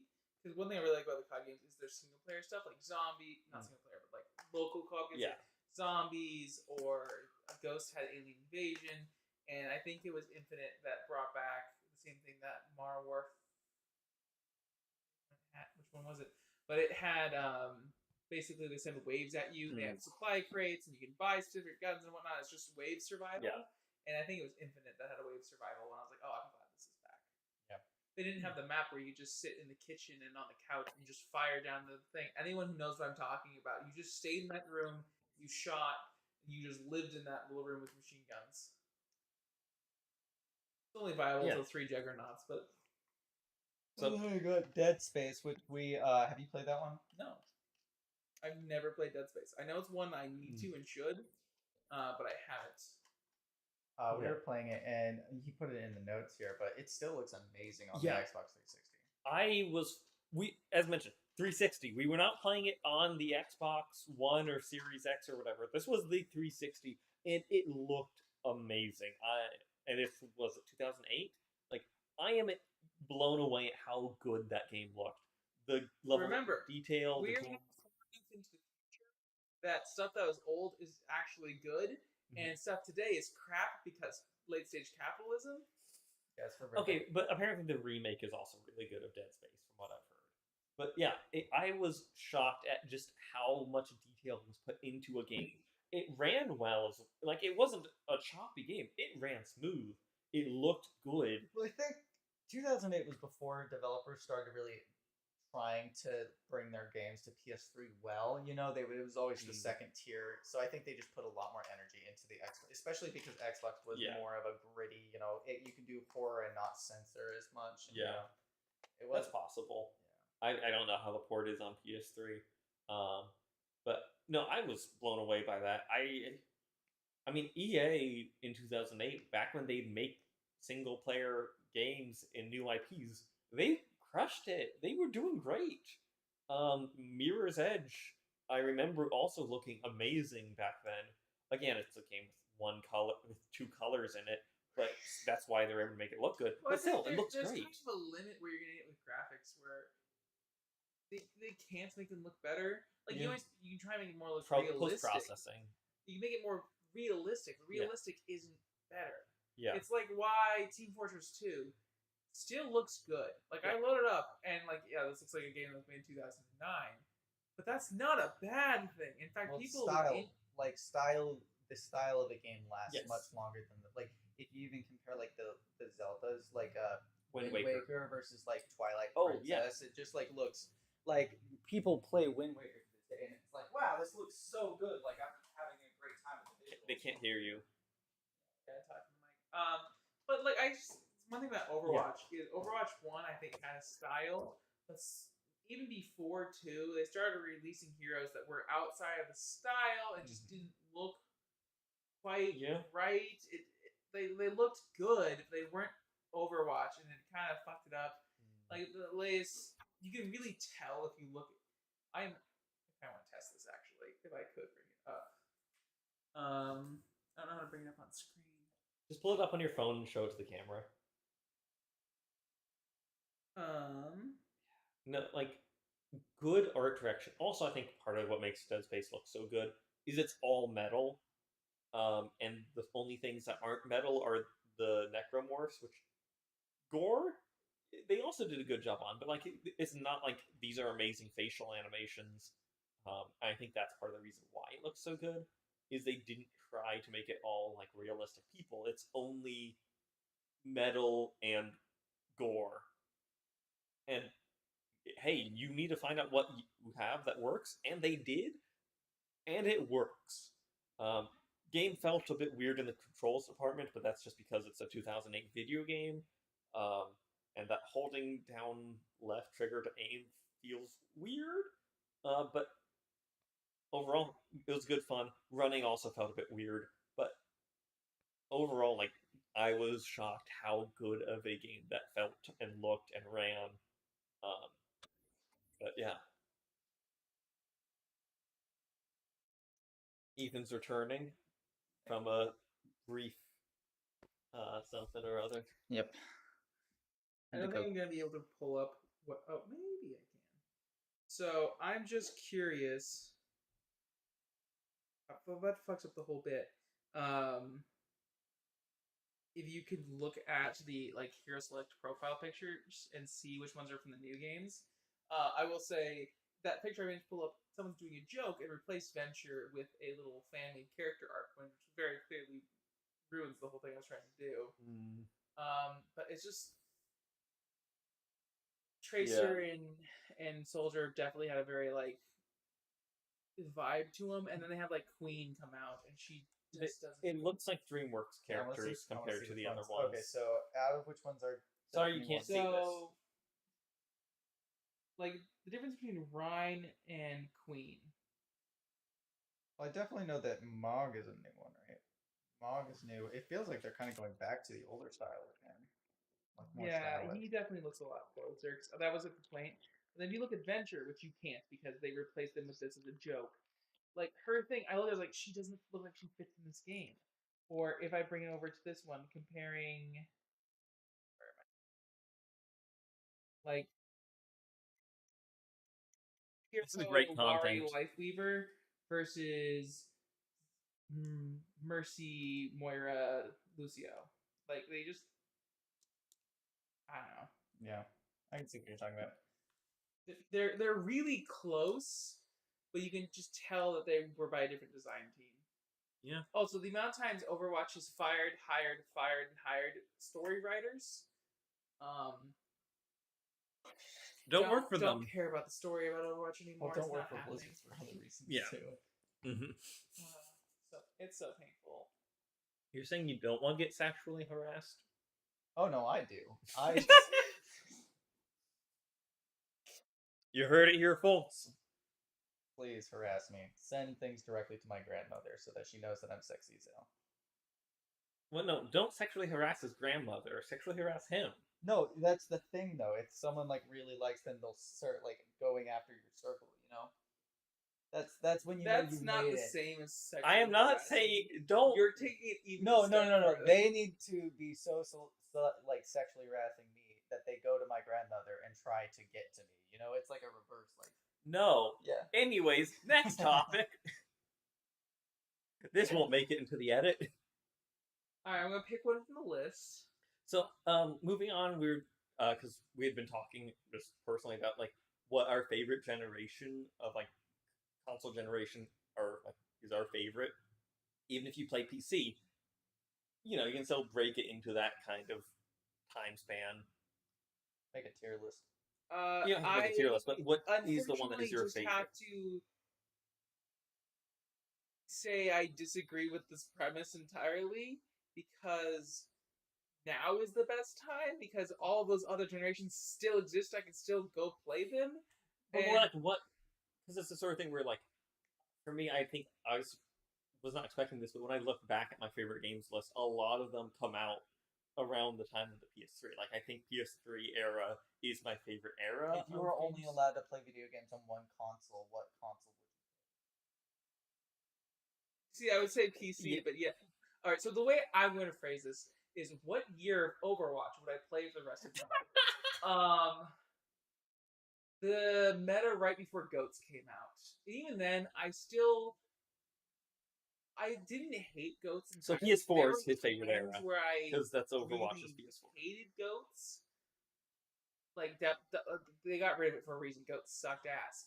I have But no idea what the fuck. I you're was saying. still one of the people that played Overwatch in the Goats meta. My main thing I need to say about it though is I don't play comp. I do not play comp Overwatch. I play games to have fun. People who play comp Overwatch are not having fun. And yeah, they're the ones running Goats every single time because you're gonna win if you run Goats. If you don't run Goats, you're not gonna win. So don't fucking touch comp. Go ahead and play quick play where people aren't running meta and they're actually having fun playing heroes they enjoy. And I really liked it back then. Please, Overwatch, make Reinhardt good. I just want to play Reinhardt. I want to be German engineer man with hammer. He's currently C tier at best. Make him good, please. I So, what's your favorite kind of game? Is it like one you can zone out Top to? 3 would be first-person shooters like Mhm. Overwatch. Apex I mean, but Legends. FPS is such a has- vague term. Is it like I know. single player? I'm gonna get multi- more Yeah. specific. So just saying the top one, SPS in general, looter shooters Mhm. and roguelikes. Okay. Is it because of the like their games that you can kind of zone out to and kind of passively take in? Yep. Okay. Like for instance, I did Risk of Rain, and Risk of Rain can be a hard game, but I wouldn't play it hard. I would put on stuff that makes it easier. I wouldn't play it on the hardest difficulty. And my friends, I'd play with them. They're like, "Dude, you're not good at this game." I'm like, yeah, because I don't play this game to struggle. I play this game to zone out and have fun. And I guess Power Fantasy, Power Trip, but it's just having fun, zoning out, and hanging out with friends. That's not the case for the looter shooters I play. A lot of the looter shooters I do is hard. Mainly Borderlands 3, I have the shotgun that just shoots a sun and just insta-kills basically everything. But I've played... one looter shooter I really like is called Gunfire Reborn. And that one is just fun to sit down and play and see how far into it I can get before I fucking die. Okay. Mostly because that one I think is meant to be played with multiple people. So if I die, it's done. Well, if you're playing with friends, you can revive and Is it whatnot. roguelike or? It is a roguelike. Okay. There's a bunch of different characters. What I like about it is it has every single run is a little bit different. You're picking up guns, and there's in-run upgrades, but there's also currency. You can do permanent upgrades. You buy actual upgrades for your characters, so you actually feel like you're progressing. Yeah. It's not the greatest game in the world, but if you like looter shooters, you like roguelikes, and you like just chilling, having fun playing a game, check out Gunfire Reborn. Your description of it makes me not want to play it. That's your fucking problem. Yeah. I don't care. Yeah, it's just that is. What about it do you not like? I don't enjoy roguelikes for the most part. What about it though? Because just things I've heard about roguelikes that people hate is that you don't feel like you're ever truly making progress. It feels like progression is forced along a specific curve with a lot of them.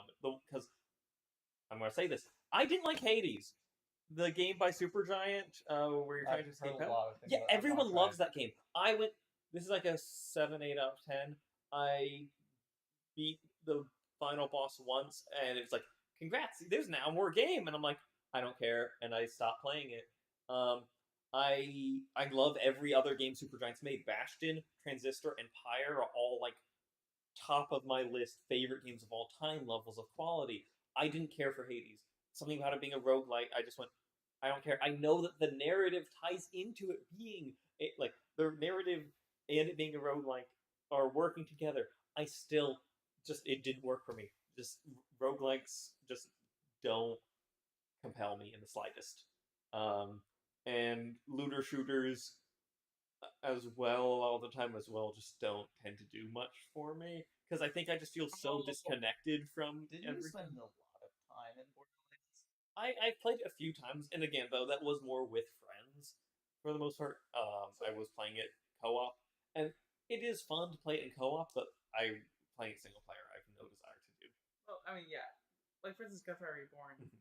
Or, yeah, Borderlands. I want Yeah. to play it by myself. Yeah. I don't play most games by myself. That's why I Mhm. struggle with single player games. So I'll play a single player game.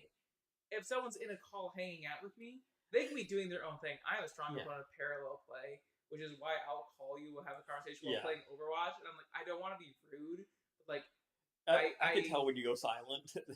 yeah, and I'm like, sorry, I needed to focus for a hot second to actually win this match. Yeah. Yeah, I don't tend to play like I'm at the point where if I'm going to play a game, for me, I want a game that is a narrative experience that I'm going to go through it and be like, that's the thing I experienced, and then it's done. I don't want it to be a massive checklist of things to go down. With Elden Ring, I put 60, 70 hours into it, and I did not even come close to 100%ing it. There are areas where I went, I don't care enough to beat that. I've done the stuff I want to. I beat the final boss, and that's enough for me. So, okay, let me try describing Gunfire in a way that might be more appealing. It is a mission where you're going through, you're picking up Yeah. guns, you're leveling up, and you're just trying to go in as far as you Yeah. can, because there is eventually a final boss to reach. But odds are you're not going to do it your first try or Yeah. your second try. You have to make it all the way down in. But you are gaining permanent upgrades Yeah. along the way. Hades does that as well. You just I just didn't. It doesn't compel me. I don't get anything that makes me want to keep going. I have been described as friends as Oh. someone who enjoys the grind of games. I mean, I love Earth Defense for fuck's sake. Yeah, I don't. Yeah, no, Hades. I liked it enough to beat the game once, and when there was more game afterwards, I went no. And yeah, I just couldn't bring myself to be like, yeah, I want to see the other side. They're doing a Hades 2. I don't want a Hades 2. Do a new IP. I want every one of their games have been so different from the last one, and now they're doing a sequel, and I'm sure it's gonna be great. I just have no interest in it. Fair enough. It I mean, just also, they can be making stuff for the next generation, which is, I think, something my parents don't understand. Or they're like, I don't like this thing. It's like, you're not the target audience. You haven't been the target audience for long. You're 65 fucking years old. You haven't been targeting the audience for a while. Yeah. I mean, maybe my opinion will change now that I have a bit more free time. But yeah, like especially like when I was working 40 hours a week, it's like if I only have a certain amount of time to be doing like spending on a game, I want to be playing a game I'm going to get something out of besides just yay number go up, which is why again it's the part of me that hates Terraria despite it being possibly my most played game on Steam. If you want to peruse my library, because I do have a few roguelikes, some massive ones like Binding of Isaac, I don't understand you people who complete Binding of Isaac. What the fuck is wrong with you? I beat it once and I went, that was it. I only when beat you it. Say you beat it once, yeah. No, you fucking didn't. Beating it once unlocks the next Yeah. boss, which is a whole nother thing. Not Rebirth. The Flash, the version, the $5 version. I own multiple versions. But the point is, when you say you beat it once, all I'm telling you is, no, you didn't. And I don't care. You played Bloodborne and you killed the werewolf in the spawn room, and you went, wow, I beat the game. No, you didn't. Yeah, I did. I completed a run. I would consider beating the game as killing Mega Satan, which even then, that's not even getting to like going and beating Blue Baby. But no, don't do that. Yeah, Why do people do that? I defeated Mom, and that was it. I defeated Mom. Okay, there we go. I completed a run. Cool. Mom is the first boss. Yeah. That's step Yeah. 1 out of 3. You go Mom. Are you sure that's of the basic? Because I know No, Rebirth is a in the- lot longer. I'm not talking about Rebirth. Mhm. I think there's one in between of what you're talking about with the $5 one, I have the $5 one. and then like the full release of the game, Yeah. and then Rebirth as an expansion. Because I remember Rebirth coming out and buying it. Yeah. So but I think there's a middle ground one. Well, Rebirth had a $1 DLC. Wrath of the Lamb. I played not Rebirth. The $5 one, just regular Binding of Isaac with Wrath of the Lamb. I beat Mom in that one, and it wasn't. I didn't enjoy it. I think and I'm I just put not a going lot to be of able to hours. agree this because Yeah. I like looter shooters. I like. I mean, roguelikes. I'm okay with you liking it. I just do not find them compelling. I've tried to. I think the roguelike I put the most time in was Tower of Guns. It was fun enough. And I felt like I enjoyed my time with it, and I'm never going to return to it. I never beat it. I got to the last boss and died during the boss, and went, I don't care. I really like. I will also say, I currently in Dark Souls 3. I am at the final boss. I got to the final boss, got him to the second phase, halfway dead, and then I died. And I went, I mean, I get it. Ethan, I'm going to ask you an out of the Come back blue around so question you have the to microphone. get you back into the podcast. Yeah. Oh, What well, is I've your been waiting favorite- on. Yeah. Yeah, because I was Sorry, I was we've doing been that. steamrolling because he wants me to like roguelites, and I will never like them. The best year of gaming is 2017. Why? That's when I got into Overwatch. My life has never been the Yeah, same. it's the best year. So many great games. I mean that was around the time that Horizon Zero Zero Dawn. Let's say Breath of the Wild, Mario Kart 8. I was looking at the Mario list. Kart 8 on Switch specifically because it was ready out on the Wii U. Switch, yeah. The Control was like early 2018. PS4 era then. Yeah, well, like not end PS4, like middle, like Yeah. right, like near the beginning. The Switch. Yeah, The Switch that era was of just PS4. like that was like a generation where like they just got this new power. They just released the PS4 Pro, and so they had so much more to work with. The Switch was coming out, and so there was more ways to play portably. It was like a time of innovation in the gaming industry where they were trying new things and doing it really well. And now we've just kind of been on a downhill streak since then. Yeah, I mean, yeah, everything went live service after. I mean, I think there are a few games that were live service before that time, but definitely after that point, a lot of them went. This is all we're going to do. Call of Duty went to Warzone as well. Fortnite became the big thing that it is. Yeah. I don't like Battle Royale games. Because what happens is I spawn in, instantly die, and go back to the loading screen. But you get immediate response to this: get good at the game. No, I was going to be like, wait, but you like roguelikes, but you don't like Battle Royale despite. Because the thing is with a roguelike is I die, go to the main menu, and I usually have currency to spend on permanent upgrades. Okay. Or I can go right back out there. With Battle Royales, I hit re-queue and wait another 10 fucking minutes. Yeah.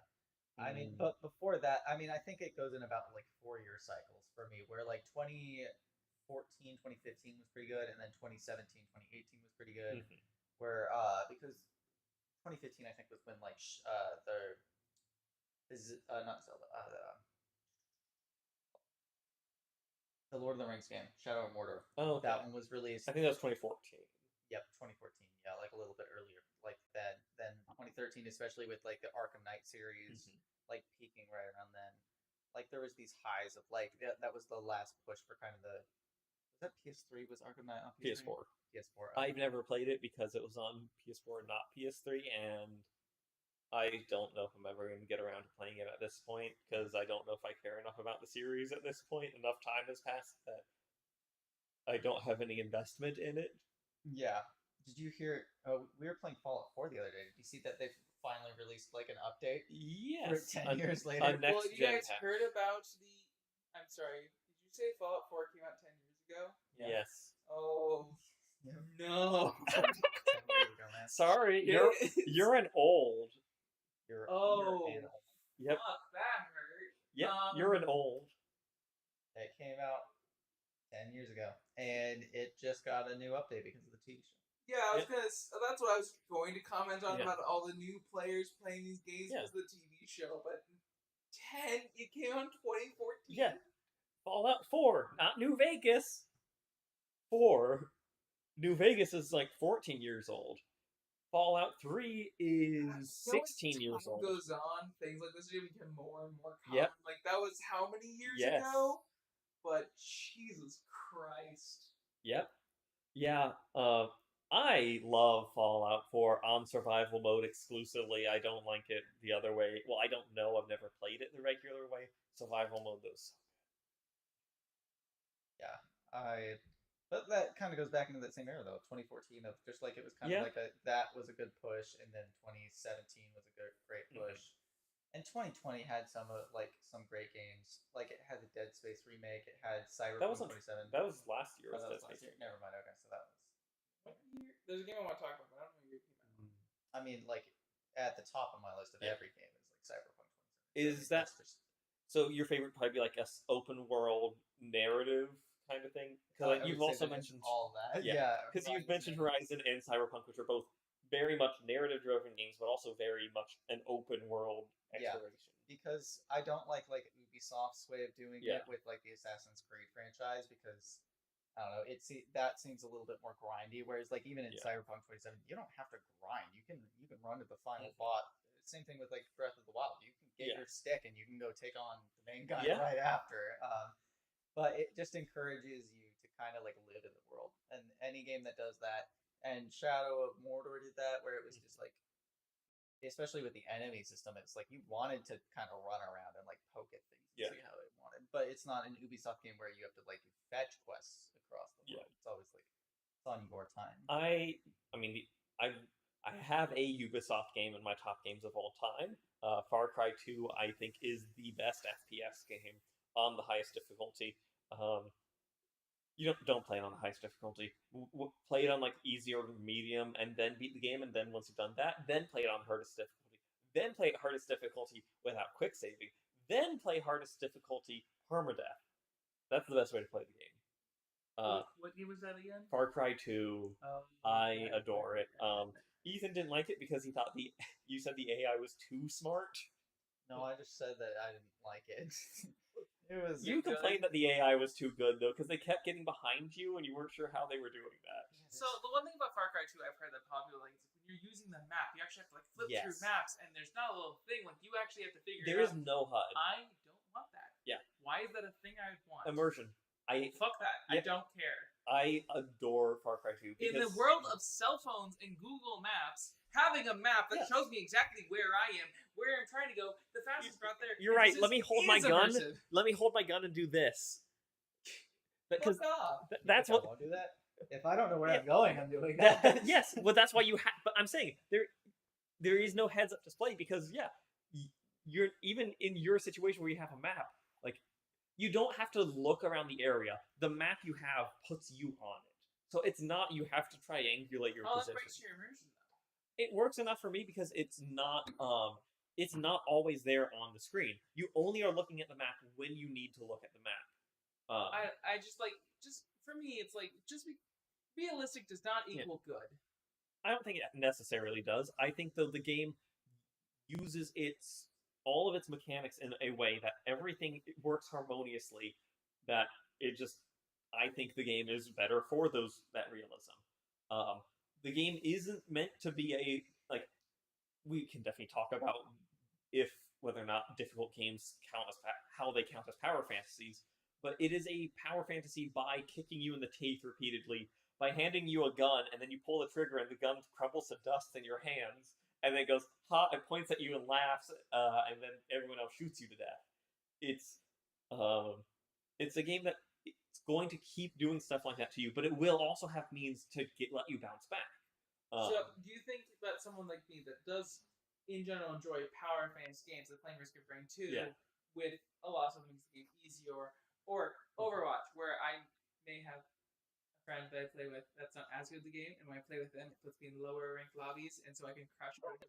Now, they You're have a smurfing? thing- They do have a thing where, like, they try and put you with, like, if I'm a Yeah. gold ranked tank, they try and put you up against a gold ranked tank. and I don't win every single match. It's Yeah. not like I'm constantly crushing. But sometimes I'll be playing Reinhardt, which is a C tier Mhm. hero. He's not good, and they'll be playing a tank that should be kicking my ass. And I've played the game for 7 years, and at this point, I can kind of tell when they don't know what they're doing, and I know I can get away with stuff I shouldn't be getting away with. Mm. I don't know if you'd like Far Cry 2. It is a game that That's what I was going to say. It's not, do you think I like Yeah. it? It's, do you think I should play it? Yes, I think it is one of the most interesting games ever made because of all the weird design decisions that in every game after it went, let's not do that. I think they're great, and I love the way they work. I love the fact that you can get a malaria attack in the middle of combat, and you just have to take cover and take some medicine because your vision gets bad, and if you're like, and so you have to make sure you're in cover before you take that medicine, because otherwise you're just gonna stop in the middle of battle and die as you're trying to pop a pill. Healing is a slower thing as well. It's If- not recover by a bullet wound by pulling a branch out of your arm. It wrapping does- duct tape. You do that if you so you have like 4 or 5 chunks of health, and if you're in the last one, before you can even inject yourself, you have to stabilize yourself first. So you will like pull a branch out of your arm or a nail from between your fingers. Man, if you some of them are uncomfortable. Highly recommend going on YouTube and watching the I've seen it. Compilation. from Far Cry 2 because there's like 2 or 3 that are like, oh, that does hurt to watch for a game from 2008 or 9 as well. I love Far Cry 2. I think it is a game that should be played. Was that PS3 or was that PS3? Yeah. I think it also just looks better than any Far Cry after it. The fact that like the way the environment reacts to you is amazing. Like the other Far Cries don't have as much of like when you're stealthing through bushes, the bushes are like moving with you. I know Far Cry 5 doesn't do that, and there's like a whole Did Far Cry 3 not? Far Cry maybe- 5 is definitely like a power fan. Because Yeah. I played Far Cry 5. Yeah. I had a lot of fun with it. Yeah. But it's definitely overpowered fantasy. You Mhm. have a missile launcher that shoots a Yes. shovel, silly bullshit. Yeah. I got way far into the game without even realizing that there are one. Oh Those no, fast I'm not even travel. bringing up that one. I'm bringing up that they're like stim packs you can make out of local flowers and Mhm. whatnot. There's no resource gathering in 2, which is another reason why I love it. It is you go from mission to mission to mission. Some people dislike that because it's like, why is this an open world game when it's an open world game where you'll go to a location, get a quest, and then the quest tells you to go to the opposite corner of the map. And that pisses off a lot of people, but the idea is you got that mission. Getting to the mission is part of the mission because the game is difficult enough that part of the mission is just traversing and surviving the location. And as someone who played Far Cry 5 and not as far into without realizing that you can make essentially drugs Yeah. out of local flowers and whatnot, I didn't know there was fast travel. Yes. And I can't explain to you how much I enjoyed the game more when I didn't know fast Yeah. travel was an option. Because what they did do is they had an auto drive function. And I was like, oh, they have this auto Yeah. drive. That's why they don't have a fast travel. So I would just hit spacebar, the car would drive itself. And you would find stuff on the road. Yeah. There'd be stuff on the road that would be like, oh, there's this person I need to rescue. Or, oh, there's an outpost I need to clear. Or, oh, there's just some dudes there that I don't like. Yeah. The fact that Far Cry 2 doesn't let you you can fast travel to the corners of the map and the center. And so you have to learn the map, and that is actually a bit of the challenge is learning the map, learning how to navigate it, learning there's a RPG that intersection. I want to just get out of my car and just start booking it on foot so they don't spot me. I'm just learning how to interact with the world is part of what makes me love the game so much. And then halfway through the game, it goes, cool, you're done with this map, you're going to a different map. And now you have to relearn the map. I think games like Skyrim tried Mhm. to have like a good in middle ground. Like, you have to go there first Yeah. before you can fast travel there. But the problem is you don't explore the world and find stuff. What you do is you're like, there's a thing nearby. Let me run in a straight line here, Yes. discover it, and then fast travel out before whatever here kills me. So if I need to come here in the future, I can. You're not Mhm. actually discovering stuff. It's The not same. reason why I love Fallout 4 survival mode is they remove fast travel. You have to But go there is the every time. world populated with Yes. enough of random encounters that the game's Yes. actually good? The Because game- Skyrim is not. Skyrim is not. In survival mode for Fallout 4, they make it take longer for a dungeon to repopulate, and they make random encounters go at like 4 times the frequency. On top of that, because you can't fast travel, you have to plan out every journey you're going there and make sure you have enough resources for returning. And it also means that because Fallout 4 has the vertibird system where you can throw a signal flare and a vertibird lands somewhere and you hop on it and it flies you somewhere, there's now a reason to use this mechanic that was in the game that was completely useless because you could teleport there instead. And it also means that when you're thinking about, do I want to kill the fascists? But if I kill them, I can't fly anywhere. And that's actually a difficult choice to make when it's, well, if I kill them, I now have to deal with everything that's on the ground, and that's not fun. It's somewhat similar to in Skyrim where you get the unbreakable pick lock thing. Oh, yeah. And it's like, do I complete the quest for the Thieves Guild, or do I keep this unbreakable lockpick? I have never completed that quest. Yeah. Never. Yeah. Not once, ever. I have always kept it. Yeah, no, I They get mad at you? No, the quest is just never marked as completed. No. Yeah. It'd be funny if they like eventually were like, "Hey, stole our great tool."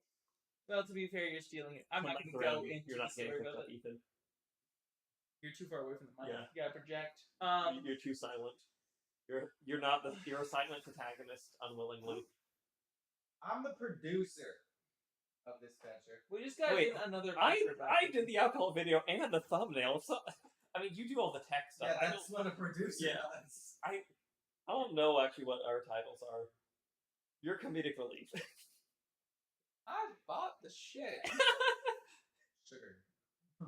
Daddy. You're the financial producer. No. He's the tech producer. I'm all the other weird shit producer. We're all the producers. That's I'm the fair. producer. Yeah. And you're the main character. It is named after you. Oh yeah, Mhm. English is a hard language. It's only my first, and I was trying to say either situations or scenarios. You mean scenarios. Scenarios, and yeah, I said scenarios. And we had not come up with a title for the podcast, and then we had. I didn't know it was going to be at the time. It wasn't until later that I looked. It's like, it's called Scenarios. Like, no, it's not. We didn't come up with a better idea, and that's why it is this. Ethan came up with what he thought was a better idea, but it was just a ripoff of the Co-optional podcast. Rest in peace, Total Biscuit. And we figured let's not try to steal that podcast. We have to steal as much stuff while we're small, so we don't get in trouble with using it. Okay, but the name? The problem about stealing stuff when you're small is you eventually become big. Yeah. If And it when works. it's, as mentioned, it's the name. It's That's like- not the thing you can get away with. like speeding in the middle of nowhere. You eventually reach somewhere. And cop pulls you over for going 110 miles Only per if hour. Cap's faster than and me. You're suspended for 3 months. $1,000 speeding ticket. Really annoying. That's why you turn off your You lights. forgot to suck the cop's dick. That's what I did. I'll be honest. When I Allegedly, Uh, allegedly, allegedly, allegedly, in allegedly, allegedly. theory, I may have saw some lights behind me. Only a mile ahead. He's really far. I could take that exit. He'd never see it because it's like 3 a.m. right now. Nah, I'll just get pulled over and about that, and then I can drive. It doesn't sound like it was ass. Yeah. And I got pulled over right when and the guy was like 2 a.m. And the guy was just like, "You're going kind of fast, huh?" And I was like, "Yeah." He's like, "Okay, well, I'm gonna give you a ticket, but I'm saying you were going 65, so it's not expensive." Yeah, that fucking cop. Oink, Yeah, oink, oink, in oink. theory, it's really annoying that because if you're going 99, it's a ticket. If you're going 100, It's a felony. it's reckless driving, and it's like, bro, come on, could do me the solid of not writing it for 110. Yeah, just like bring it down a little bit. I'll pay the fine. I've never actually done, as far as I know, I've never done 100. I've done 99. I've not gone up to 100. Have I done like 50 in a 30 zone or 25? Maybe.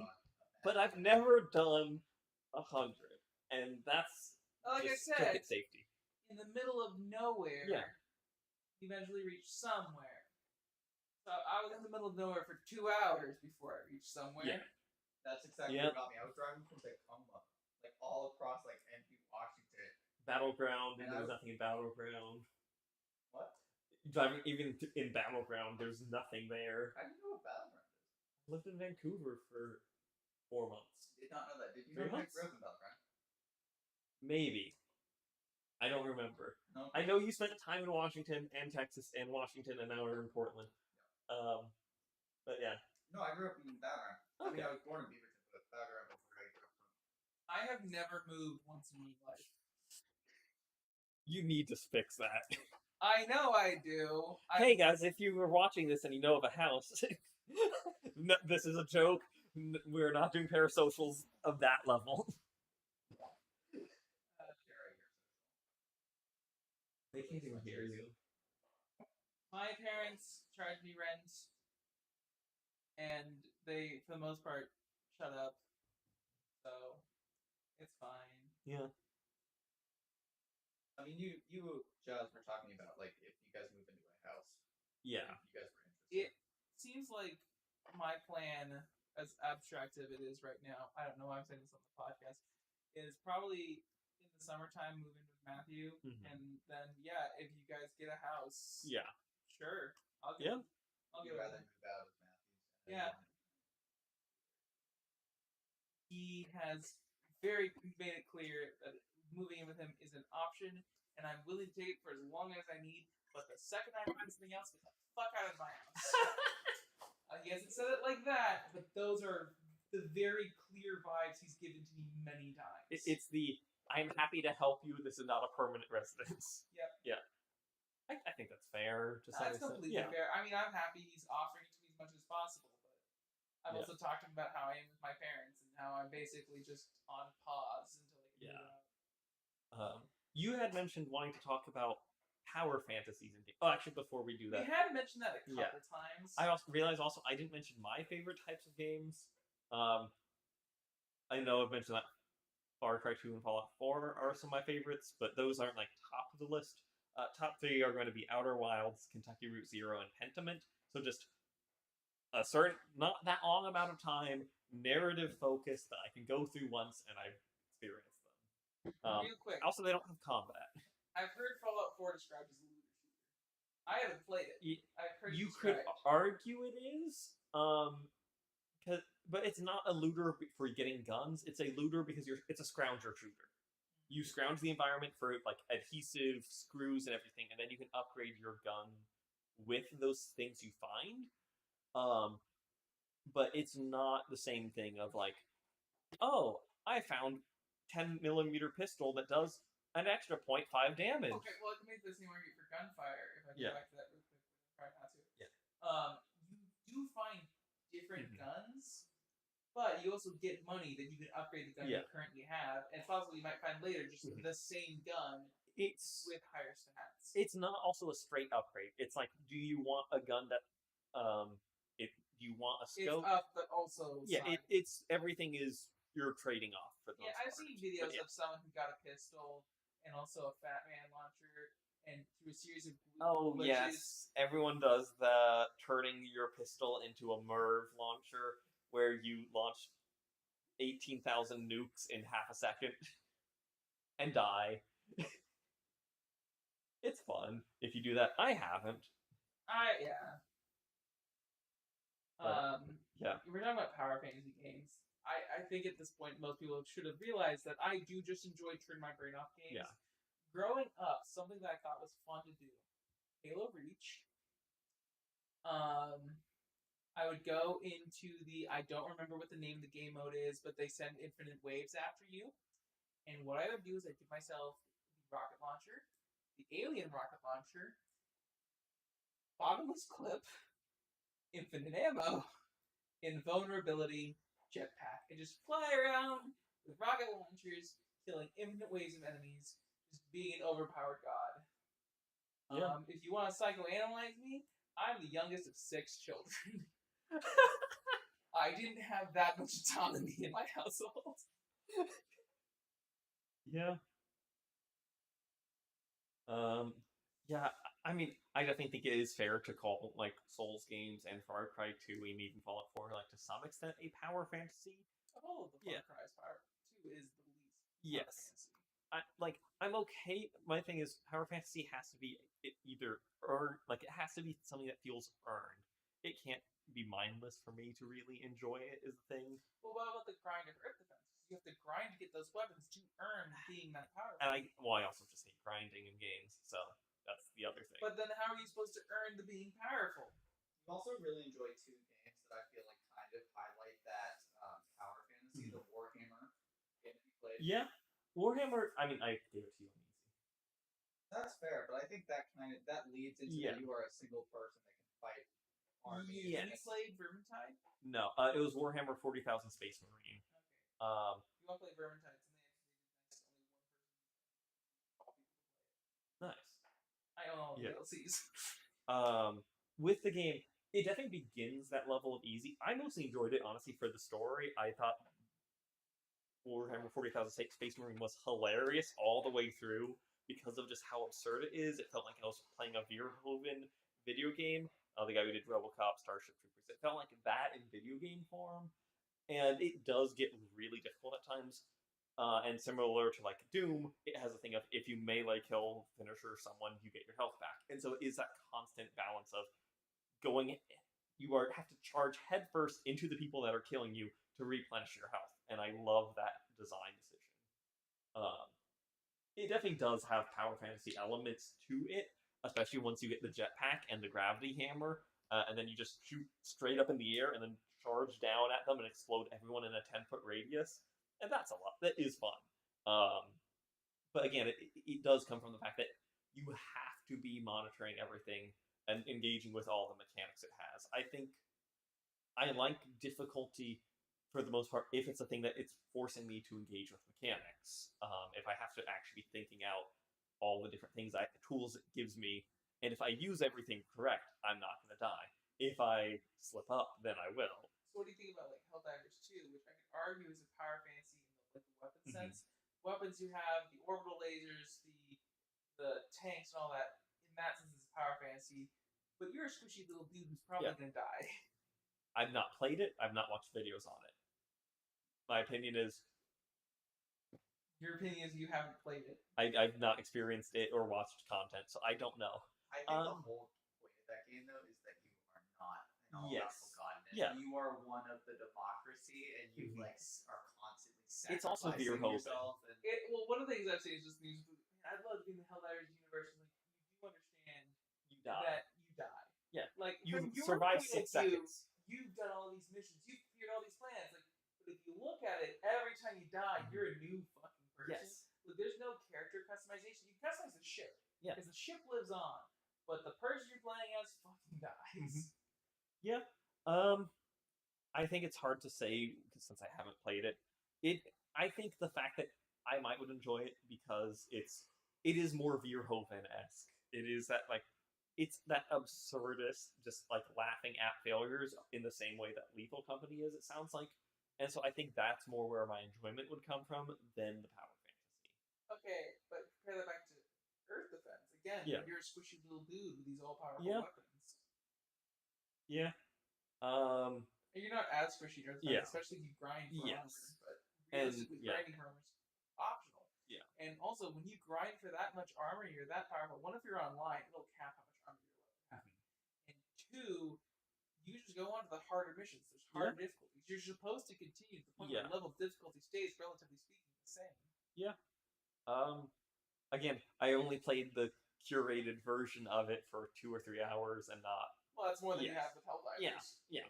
So I don't know exactly how I would feel about that. I don't like grinding in games, and I don't know if I would actually tolerate that for the entirety of the game. I would probably enjoy it and then at some point get upset and check out. Because if it was a sort of thing where it's like, grind Yeah. a few times. yeah, For the most part, I played through the game and got Yeah. shit as I played through it. There's just 110 levels. yes, yeah. And not So- all of them are winners.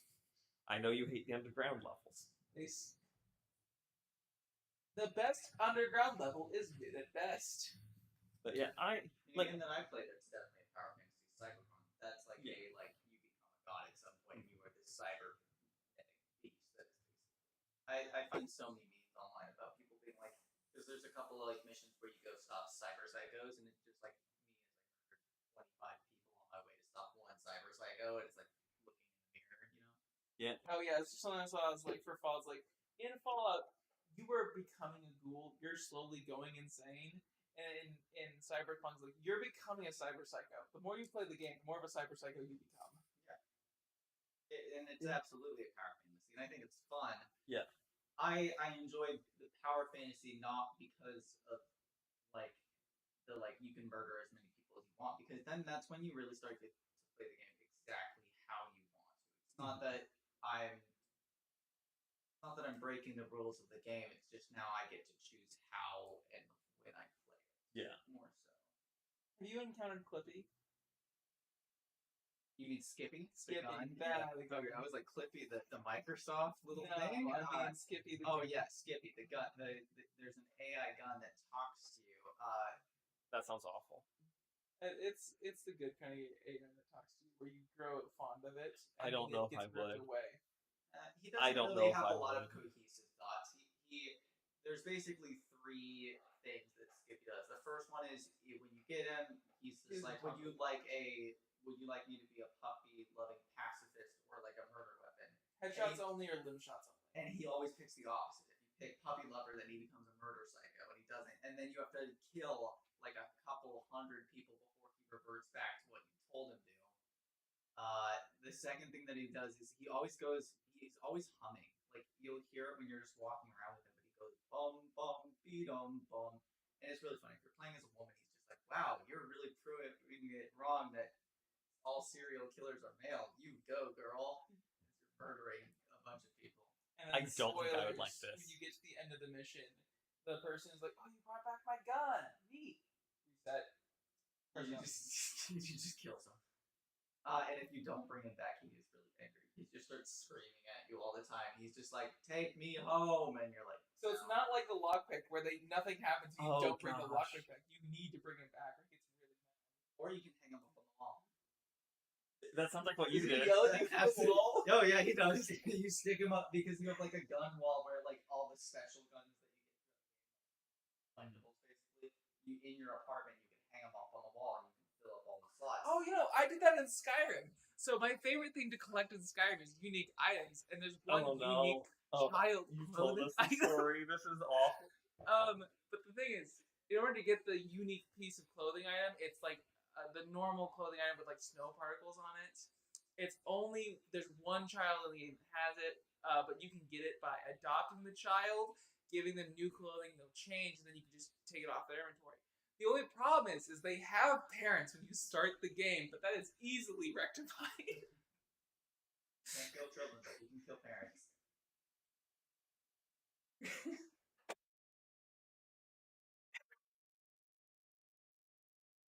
Yeah, that's fucking deranged. I needed to complete my collection of one-of-a-kind items in Skyrim. You can't because there's some items that lock you out of getting other items. I mean, correct. Let's go to that room. But, you know what? I needed to get what I could. I don't do a lot of games where I go through and collect all the collectibles. Oh, I'm not 100%er in games. I do not care.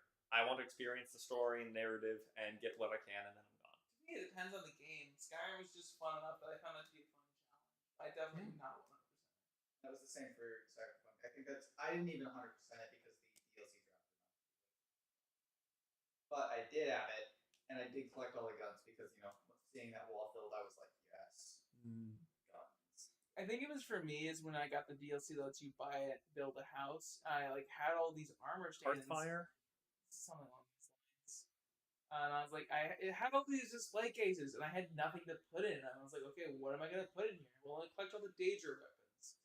I collect all of the unique armor sets. Like, what else is there unique? Child's clothing armor, you say? Morrowind, you say? Or not Morrowind, but you know what I'm talking about. Whoever you are listening to this. Yeah. They're gonna make us play Morrowind for an episode. I mean, I could. It's a very fun game where you can craft your own spells. Oblivion as well, yeah. Oh, maybe I'm thinking Morrowind then. You mean Oblivion? One of them is a DLC for Skyrim. One of them is their own fucking game. Morrowind and they're both their own both game. Elder Scrolls. Morrowind, What is the DLC the for Dragonborn Skyrim that I'm DLC thinking of? takes place in an area that's off of Morrowind. Okay, well that's what I'm Yeah. talking about when I'm talking about the DLC. Yeah. Isn't there a fan project for creating Morrowind? There's Skywind. Yeah. Creating Morrowind in Skyrim. I don't know if they're going to leave all of the really bad design decisions in. It wouldn't be its true but, yeah. adaptation. It wouldn't. I think they should leave the bad design decisions. They should leave the ability to create a spell that just gives you like flight, but then you end up so high in the air that you fall to your death unless you land in water. I mean, that's just true. The spirit of Elder Yeah. Scroll games. What about in Skyrim, where you can make a paralysis potion so strong that they're paralyzed for literal years? I did not know of that one. Oh, so it just has to do with the way you need to enchant armor. Oh, I know. And then take off the armor and put it back on. Because what you can do is you can make stuff that higher your enchant. Yes. But you can also use that armor that you made to Yeah. enchant Other. gloves that make Yes. you make really strong potions. And yes, I know it's that you keep switching between potions and enchanting, and you infinitely stack it. But yeah. But so yeah, so what you can do is you make a potion of paralysis that has stupidly high Yeah. numbers. The main thing I know people like paralysis. Can't remember his name. I was gonna do a bit, but I can't remember Todd Howard's name. I think it's Todd Howard. Probably. Anyways, we can't do that bit now. Forgot his name. It's my 11 guess. Any closing thoughts? Proud to be an American. Copyright struck. Copyright struck. Copyright struck. Well, that's Copyright struck. American. They can't copyright. Yes, they can. Free speech doesn't cover copyright, bitches. No, I'm pretty sure that's older than. No, it's not. The guy's still alive. Mickey Mouse just barely entered the public domain. Oh, I thought that was definitely. No, No. that's Bruce Springsteen. He's still alive. Oh, he's not gonna copyright me. The record labels don't see it like that. Yeah, record labels will just kill you. And Isn't it under fair use if I sing it though, as long as I'm not playing it? You do not understand. you don't want to fuck with them. how they will sue you even if you are very clearly able to claim fair use, and Yeah. they will win anyway. Yeah. It does not matter. Well, no, because their goal isn't to win. Their goal is to keep you in a lawsuit until you are bankrupt, and then you have to just forfeit. And on YouTube, it's even worse because what they can do is they can just put the copy strike on you, and because the deal that you signed with YouTube, when you made an account with them, what they'll probably do is they'll just take the money from your Yes. video and give it to the record. Joke's on them. We ain't got money. No, we're not monetized. They're not going to take But- down the video. I just have to show something that's copyrighted. If it's music, yeah, they could do the rewrite the money thing, but we're not making music. We're not making money. So copy strike me. I don't. Copy strike us. Yeah, maybe in a year when we're really People are big, I'll gonna- be more concerned about Yeah. that, but I'm just not right now. A All year? right. You mean a few months? Well, I think should we end off the episode? You remember Were you there- said you wanted to leave. I was planning on letting us go till 9:30 Yeah. because it's 2.5 hours. So Yeah. we still have Were there 15 any other minutes. questions that we still had to get to? No, that was all the questions that were on the screen. So a We game were I already on won. Detour 3. A game I wanted to bring up a while ago was Soma. You guys played Soma? I've not, but I watched someone play through it. I mean, same. I Yeah. have not liked Dating sims. You want to talk about that? You put that in. I was just listening what you guys might have as your favorite type of games. I think you were talking about yourself. You can check my Steam and see what games I own. No one puts it on. Should I bring up the game I was telling you about that No. very clearly falls into the hentai or dating sim genre? That's why it's on the list. Oh, that's why it's on the list. But let's not actually make. Yeah, I was in college, can't- Giles. I was probably stoned, and I started talking Yeah. about a game I swore I would never talk about because of just how it is. It was a fetish game, Very much. but yeah, yeah. And that you went into some good detail about it. I'm sorry if I forever scarred you with these. Hey, it's okay. I made the joke about Reese's. The one that you said "fuck you" and you wanted to punch me over, and you said no, you're not going to explain it, and I went, "You're right, I'm not going to explain it." Okay, I don't remember. Shrinkflation. Oh my god, you motherfucker! Stop it! You brought this on yourself. For those who get it, I think that's my DM when he annoys me, and I'm just looking at him and go, "The Boys season 2 episode 1."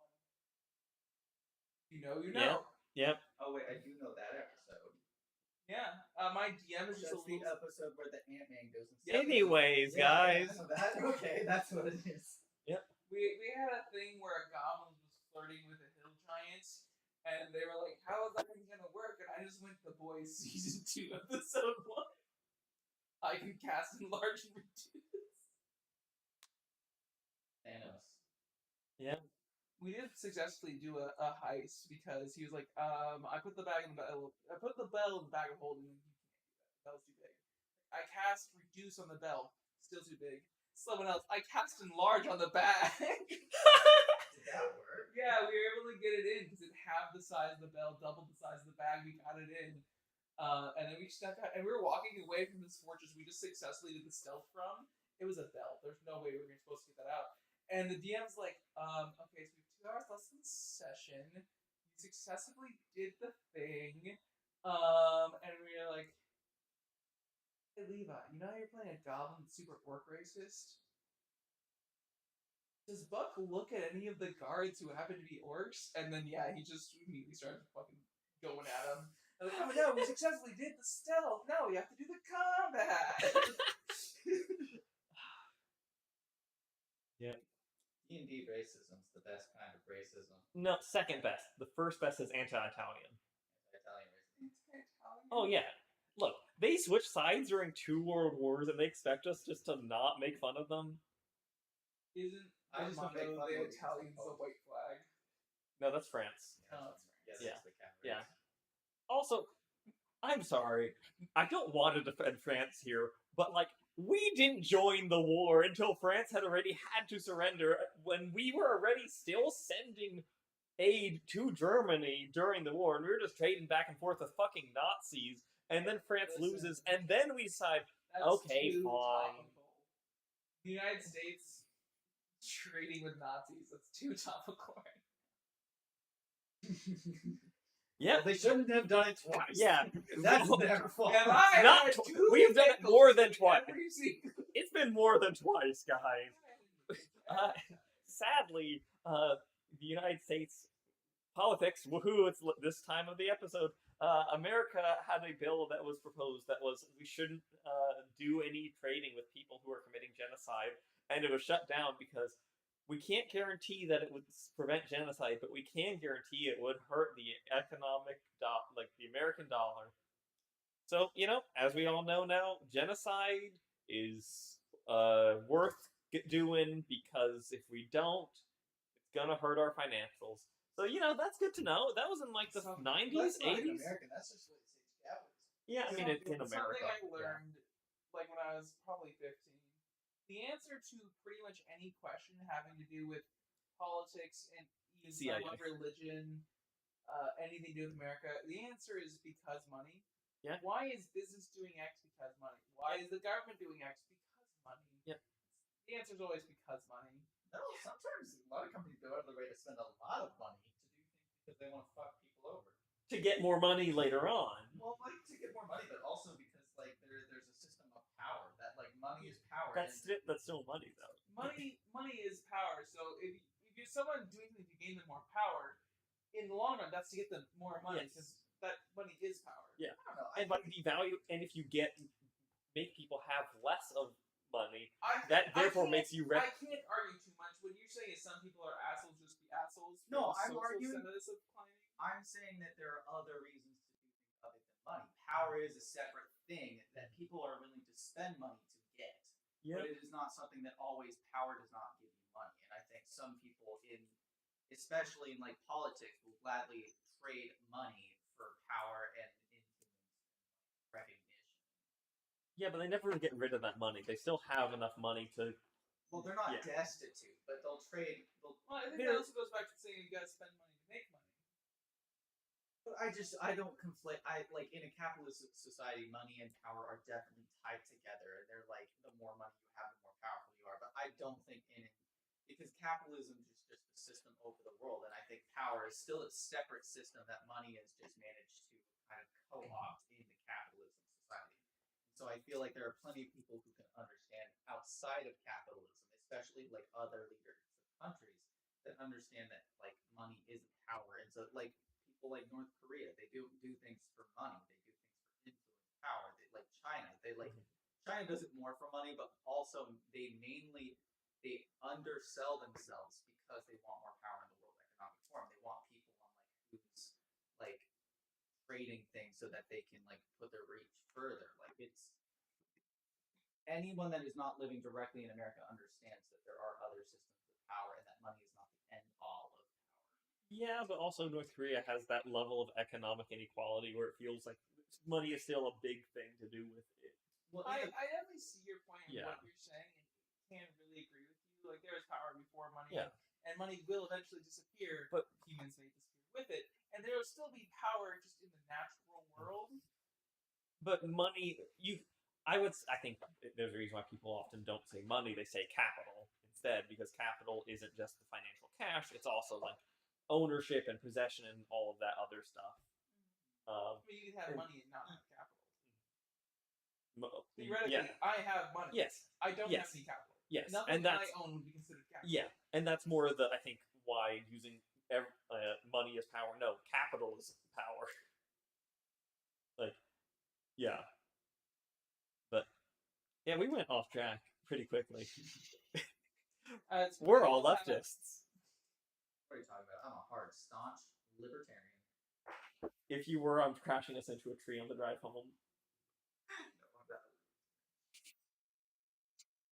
What's so funny is my dad, he's a Republican, but when he talks, he's a libertarian. But in the end, he's just stupid. Hey, if you made it this far, Dad, how's it going? Dad, where have you been?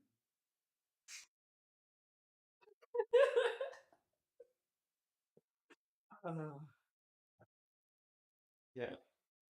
So yeah, next episode we're doing Fallout 3. The two of you are trying to race to the same. I'm not Location. looking forward to this, but okay. I haven't found out the console commands yet, but I'll find that out. Have And you got a working title for this? I'll work on it. Race to which I'm just gonna- mountain? It's not a mountain. Fuck you. But yeah, I might say you also have to kill the behemoth there. And I mean, you can put on whatever difficulty you want. You can use console commands also to give you every. You just can't teleport with the console commands. So I give myself a fat man. Sure. Actually, nah. I think maybe you should have to just find what you can find. I don't Yeah, know. you We'll ruined it see. for us. No, I mean, I had thought of that as an Well, you can option. just limit fat man. I'll just take a minigun. We'll see. I'll think things through. I just know the two of you are racing to the hardest to find location in the game. And then after that's happened, I will explain my reasoning for this because I actually have a point I'm wanting to make with this. Yeah, I mean, also, I'm assuming you're gonna give us some direction because you just give me the name and go find it. I'm never gonna find I'm it. going to tell you roughly which. So the map is broken into squares. I'm going to tell you which square it's in. Okay. I also know because you have mentioned you have to go through the This- subway yes. system to get there. Yes. which is super fucking aggravating because I hate the subway system in that game. To be fair, last time I played Fallout 3, I was probably like 12, and 12-year-old me was fucking stupid. Not to say that now he's fucking stupid. Different layers. So who knows? Maybe I'd be fine now. But Yeah. I just remember being told that they all look the same. They're all full of feral ghouls. Yeah. Can I have the feral ghoul mask? I'll let you give your. Do you know what the feral ghoul mask does? I'm gonna assume that it keeps It makes. attacked by the feral ghouls. Yeah, that's what it does. It's a disguise. Yeah, you just put on a dead man's skin face, But and then they don't attack you as long as you don't linger. They'll never attack you. You can linger. Well, in lore, as long as you don't Yeah. linger. Also, is that in 3 or is that it's in in 3. Vegas? It's only in 3. To get it, you have to do a quest where you genocide all of the humans in a tower to get it. And it's like, yeah, all the humans kind of suck, That but then you explains do. why I've never gotten it normal. Yeah, you have to genocide, but you can't manually do it. You have to genocide them the way the guy wants you to, and then you'll get the mask. This in isn't return. the genocide by blowing up the town. No, genocide. no. This is a different Yes, genocide. the guy who 'Cause tells I you have blown up. the guy who tells you to genocide the town, he's at the tower. That tower you have to genocide. You do both in a single playthrough? Oh, yes, there's actually special dialogue if you genocide the tower, but keep that guy alive, because he stays at Megaton. So you can bring him back to Megaton, and the ghoul and him will have a conversation and then blow up Megaton together.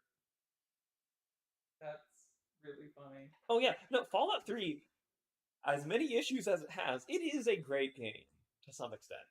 Are they in Megaton when they blow it up together? No. That's really sad. They're at the top of the tower so they can watch it explode.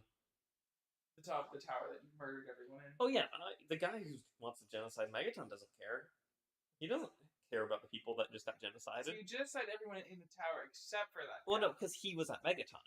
So once he comes back, everyone's already been genocided. Okay. Yeah, it's a weird game. Fallout 3 does not have good moral choices, and it has a lot of problems, but there are some amazing things in it. The amount of times that we say genocide is going to get us Oh. blocked. But Oh, like I know. half of them are from video games. Oh, so yeah. It's like rude.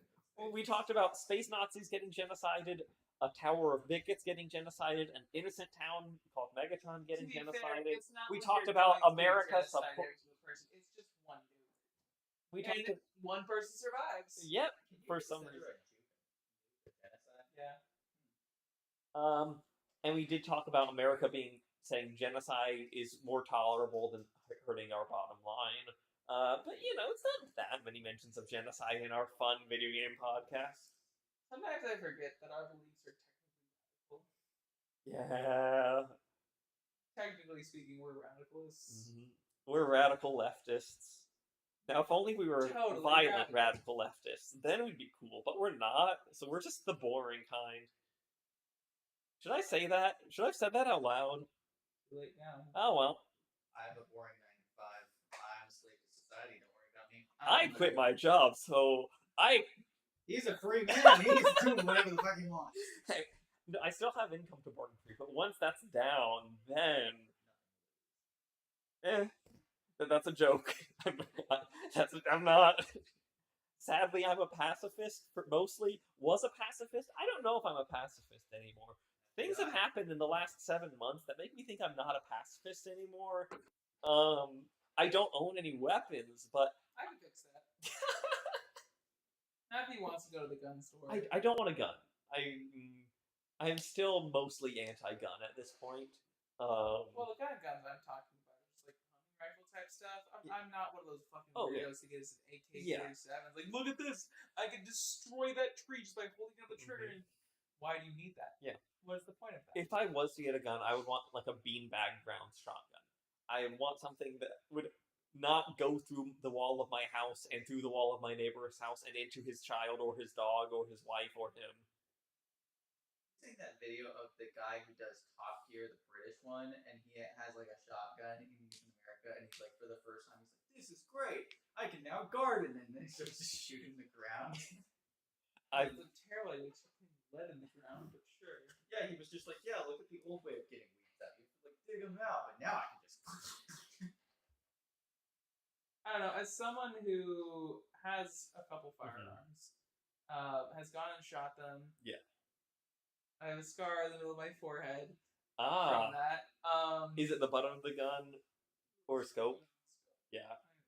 The term for it's called scoping yourself. I distinctly have the memory of holding up the rifle, not bracing it properly, firing, it hitting me, everything being dark, and going, I can't believe I've done this. And then I touch my forehead. It's wet. That's gonna scar. Yeah. And then just really wanting to take a nap. And not being allowed to take a nap. Yeah, that's a concussion for you. Well, Fallout 3 Oh, next we're- time. Yep, 2 hours and 30 minutes there, guys. I think we've had a good time here. I hope you've enjoyed this. I will probably do a highlights where I also take highlights from the previous 3 episodes and combine them into here. That's what I'm wanting to do. My computer's not good, so it might take Also, a while. the audio from the first 2 episodes suck ass. 1 is bad. 2 is unlistenable. 3 Wow. was okay. I guess we'll just have to do 2 again. Oh no. Hey, Okay. you said you were waiting till 6. Adios, guys. See ya. Look down there.